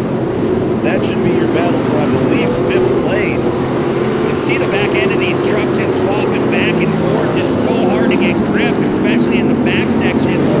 As Maddox Bailey coming back through Forest County, Potawatomi, turn number 1. And there's Hager. Yeah, Hager with a sweep in our opening rounds at Roaring Lions Raceway in Antigo. Bailey trying to chase him down after Maddox Bailey had that spin in Calamity Corner just one lap ago. Brock Hager driving it through the gravel pit. Here's Ronnie Anderson. Good to see Ronnie Anderson back out in Crandon. Yeah, Pointon having all kinds of problems right now. Pushed out wide again. That opens the door for Johnny Holcher. Boy, Pointon with a lot of power in that truck. That truck really works. Mike Vandenhoevel, we talked about him earlier. He built that truck, so you definitely know that thing works. Yeah, Pointon charging back to the inside of Holcher. They were side by side through Calamity Corner. Johnny Holcher with that loose fiberglass on top of the truck there, able to make that pass stick, and that should be for 5th place. Coming through Argonne turn once again, there's John Holcher. Dylan Point trying to hunt him back down, going on one of the fastest straightaways in off-road racing. Just flat out. Then you come into this left-hander and watch how the back ends, they get all squirrely. They're trying to turn the truck early. Yeah, basically they lock the brakes all the way up to try to slow down as quickly as they can. It's very precarious. You have to be really precise with your inputs. Like you've said all day, you shift the truck, you turn to the right, set the truck, and then pivot back to the left. And that's how you rotate so quickly through that corner. Yeah, you really have to hit your marks, hit your spots as Prater comes around. Just scooping that cushion. Here we go back up front again. You see that left brake lock up on Kyle Greaves. That shows you right there he's having a hard time turning that car, but he's trying to adapt to what he's driving. You can't make changes through these races, so hey, he's trying to learn. Hey, the truck don't like that. Maybe it'll get better as the track dries out. Well, the red and yellow flags are out, Brent, so we reach our competition caution. Wow, that was quick, Shane. Good, strong run there for Kyle Greaves. He leads at halfway and picks up a couple bonus points. Prater. We didn't talk about Mason Prater a whole lot, but he settled into second place and basically didn't move the entirety of that first half. Hager is third, Maddox Bailey fourth, Ronnie Anderson fifth. Yeah, Ronnie Anderson coming up in the top 5 now. That switches up the game a little bit because he has the speed to work his way up to that man right there, the 34 Cannon Tires ride of Kyle Greaves. And it's coming down to tire war this weekend. Who can get those tires to hook up the best and last? We've seen a lot of tires go off the rims in stock truck earlier on today, so definitely the ruts are playing a big, big factor. Yeah, Crandon is kind of famous. This track here at Crandon International, famous for the way that it degrades. Some areas of the track are notorious for becoming blue-grooved. Other areas, ruts, rocks, all sorts of other stuff gets uncovered. But now we're going to send it down trackside and Haley Shanley. Thanks, guys. Just going to give you the Pro-lite class at a glance here. Some numbers coming into this weekend. You are seeing two faces out there who we haven't seen yet this season. We have Rob Shepard and Ronnie Anderson. So far, we have 7 finishers, or 7 drivers who have finished top 10 both days in the opening rounds and who have won here points races at Crandon. We have John Holzer, of course, your defending Pro-lite champ. We have Hot Shoe, Cole Mamer, and we also have Zach Shimmick, who's, of course, your 2020 world champion. Now, we've only seen 4 podium finishers so far. Will we add another to that list here today? I don't know. We see Mason Prater, who looks to be meeting his marks. So we'll see if we can add another podium finisher here in the second half. Thank you very much, Haley. Yeah, it's going to be who can get their truck to the finish line first, and you have to go through all these track conditions. But, man, Prater, he's showing a lot of speed, like she said. We'll see what he's got here for Kyle Greaves in the second half of this one. Greaves has control of the field as we come back to our restart zone on the Amsoil straightaway. And right away, Kyle Greaves takes off. We're back to green flag racing in Pro-lite. Kyle Greaves has that truck dialed here this afternoon in round number 3. Oh, some contact. Yeah, that was the number 10. Travis Milhausen Jr. got into trouble, but able to gather it back up. Well, look at this. We talked about him earlier. Brock Hager now running that inside line, trying to scoop away that spot from Mason Prater. Prater might have the advantage on the outside. They're side by side off the players' flyaway. Still side by side as they come into Calamity Corner. This time, Prater will be on the inside of Hager. Boy, Prater driving right across. Yeah, Prater went for the slide job there, but didn't quite push out far enough to move Hager off that line. So now Brock Hager is up into second place. Here comes Ronnie Anderson now, moving past a couple more trucks. It's Maddox Bailey now putting the pressure on Mason Prater. Look at Maddox just go to the bottom. Terrific outside inside nice setup there by Maddox Bailey in that MAV TV number 81. That's just out driving Mason Prater in the corners. You got to be conservative. You don't want to over rotate those trucks, but Maddox stomped on it and he took that position away. Now we see Dylan Point in that number 19. He had the whole shot earlier on in this Pro-lite race. He is going to work on Mason Prater. As we look back out front, Greaves, Hager, Maddox Bailey, your top 3. Kyle Greaves coming back through Forest County, Potawatomi, turn number 1. Brock Hager second. Maddox Bailey really putting on some pressure now. He has a fast race car here this afternoon. Still a great battle going on a little bit further back as Poynton has wrestled his way around the number 50 of Mason Prater. And it looks like Prater might be off the pace, and he is. Anderson just flew by Prater. Yeah, you're right. Yeah, Prater has pulled off now. We have another battle developing. Johnny Holcher going to work on Ronnie Anderson down through the gravel pit.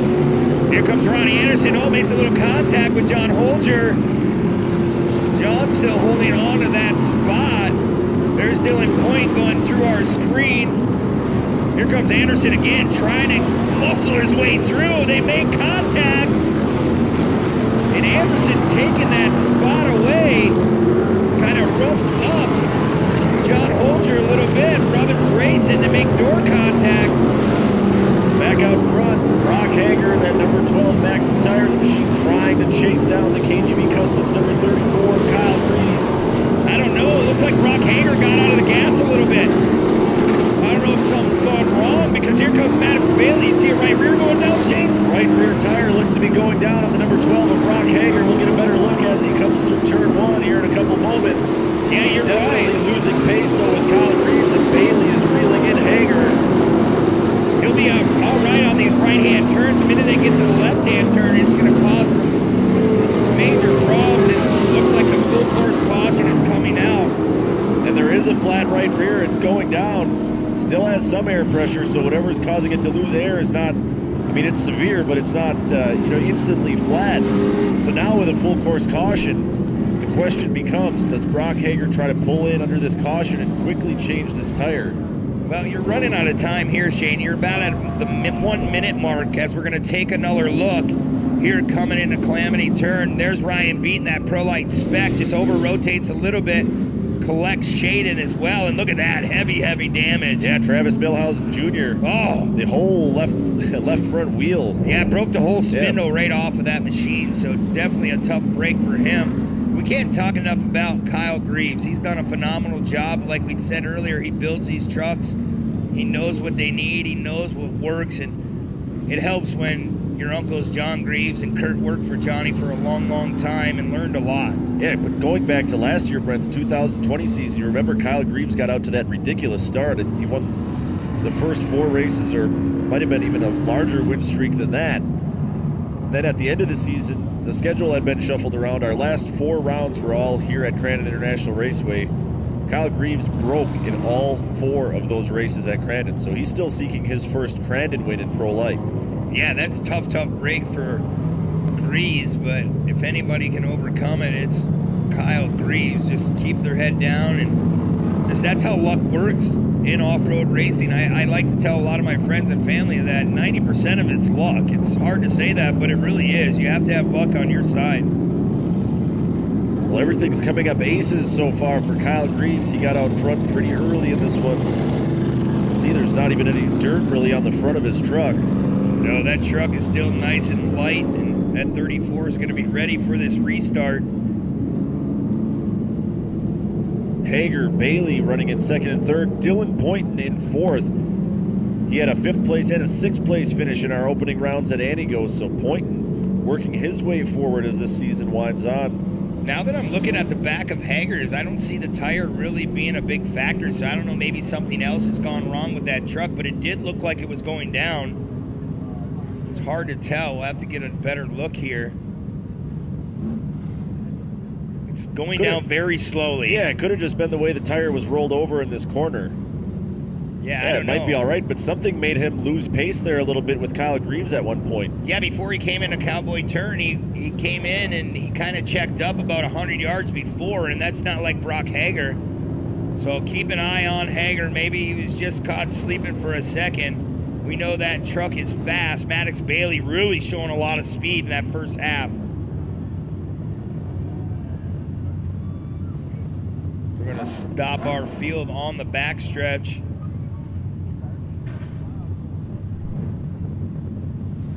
Yeah, still got one of our safety truck drivers doing some work down there on that inside of Calamity Corner, making sure the track is all ready to go back to wide open green flag racing when we get back underway here with Pro-lite. So we have Kyle Greaves, Brock Hager, Maddox Bailey, Dylan Poynton, Ronnie Anderson. There goes Ryan Beat. He's going down to pit lane. Something might have gone wrong with that number 51 ride. I think that battle for 3rd, 4th, and 5th on this restart might be the one to watch between Bailey, Poynton, and Anderson. Those guys were swapping spots quite a bit through the first half and then into the second half of this race until we had this full course yellow. As a driver, what does a slowdown, this is essentially from the driver's point of view almost a red flag condition where you're parked. What does that do to you mentally, or is it an opportunity to reset your mindset a little bit, or do your thoughts race a little bit when you're behind the wheel? Well, I mean, if you're Kyle Greaves, you're out front, you know that you're out front and you're doing really well. You just got to keep hitting your marks. But if you're in second, you're Brock Hager, you're trying to clear things through. Like Kyle Greaves, he's trying to clear his head as well, but there's different strategies going on. If you're Maddox Bailey, you have a shot at this thing. You're Dylan Poynton. That's all it takes is a couple mistakes, or, hey, that gravel pit, when it keeps widening out, you can get runs out of there, and you know that, Shane. Yeah, this is also really valuable time for the spotters up in that spotter tower that we took a look at before that can, really take a good hard look at the track and maybe find a new line that nobody else has found yet. So we're also getting word that part of the slowdown is due to Cole Mamer's truck being tugged off the track. So Mamer's day is done as well. There's another look at that spotter's tower. They are actually the highest vantage point on the property, a little bit up higher up than we are in our announcers tower. So as we get the track cleared away, Pro-lite's on the track right now. Can't thank everyone enough for logging on to Champ Off-Road. A lot more racing action to come. We still have the high horsepower Pro 2 and Pro 4 trucks coming up next. And man, how many trucks are in Pro 2? You have to go to your sheets. 20 plus to be exact right now. 24 trucks in Pro 2. Then we have 13 Pro 4s, some of the biggest numbers we've seen. We normally don't see those numbers until the fall cran, and now we're in the brush run, and we're proving people wrong. This sport is only getting bigger, and AMSOIL Champ Off-Road, Carl and the guys are doing everything in their power to make this the place to race. And the Midwest is once again the king of short course off-road racing, like it always should have been. All right, well, the trucks are rolling.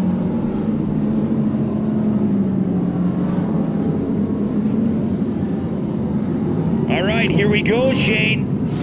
Kyle Greaves, Brock Hager, Maddox Bailey, Dylan Point, your top 3. Keep an eye on them. Bailey, he's the guy to watch here in this second half, I believe. He showed a lot of speed there. Back underway in Pro-lite as they go past the skyboxes. 2 laps to go. So we'll see the white flag when they come past the finish line for the first time here.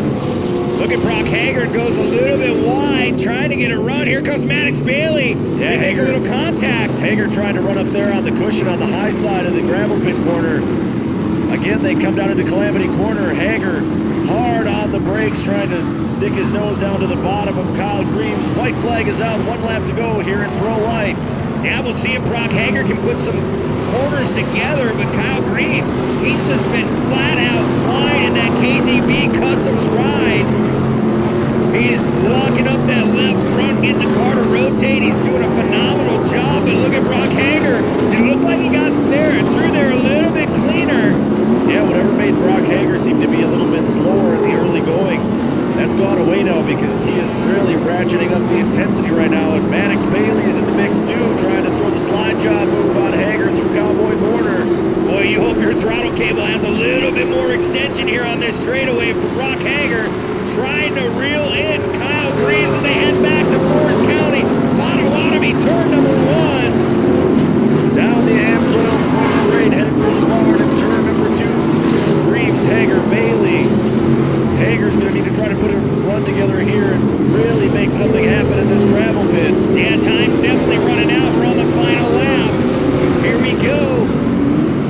Maddox Bailey staying to the outside. Here comes Hager trying to drive it through the inside. He goes through a couple of those bumps. Kylan got him a little bit upset through there, and I don't know if there's going to be enough time here. No change in our top 3. Everybody's still fairly well spaced out. Final time through Calamity Corner. Checkered flag is out. Kyle Greaves takes the win in round 3. Hager second. Maddox Bailey third. And Point, another strong run to start the 2021 AMSOIL Champ Off-Road season, will finish in 4th. Great run by Kyle Greaves and the KGB Customs team. I'll tell you, they were here and ready to play. And here from our 3rd place finisher, Maddox Bailey.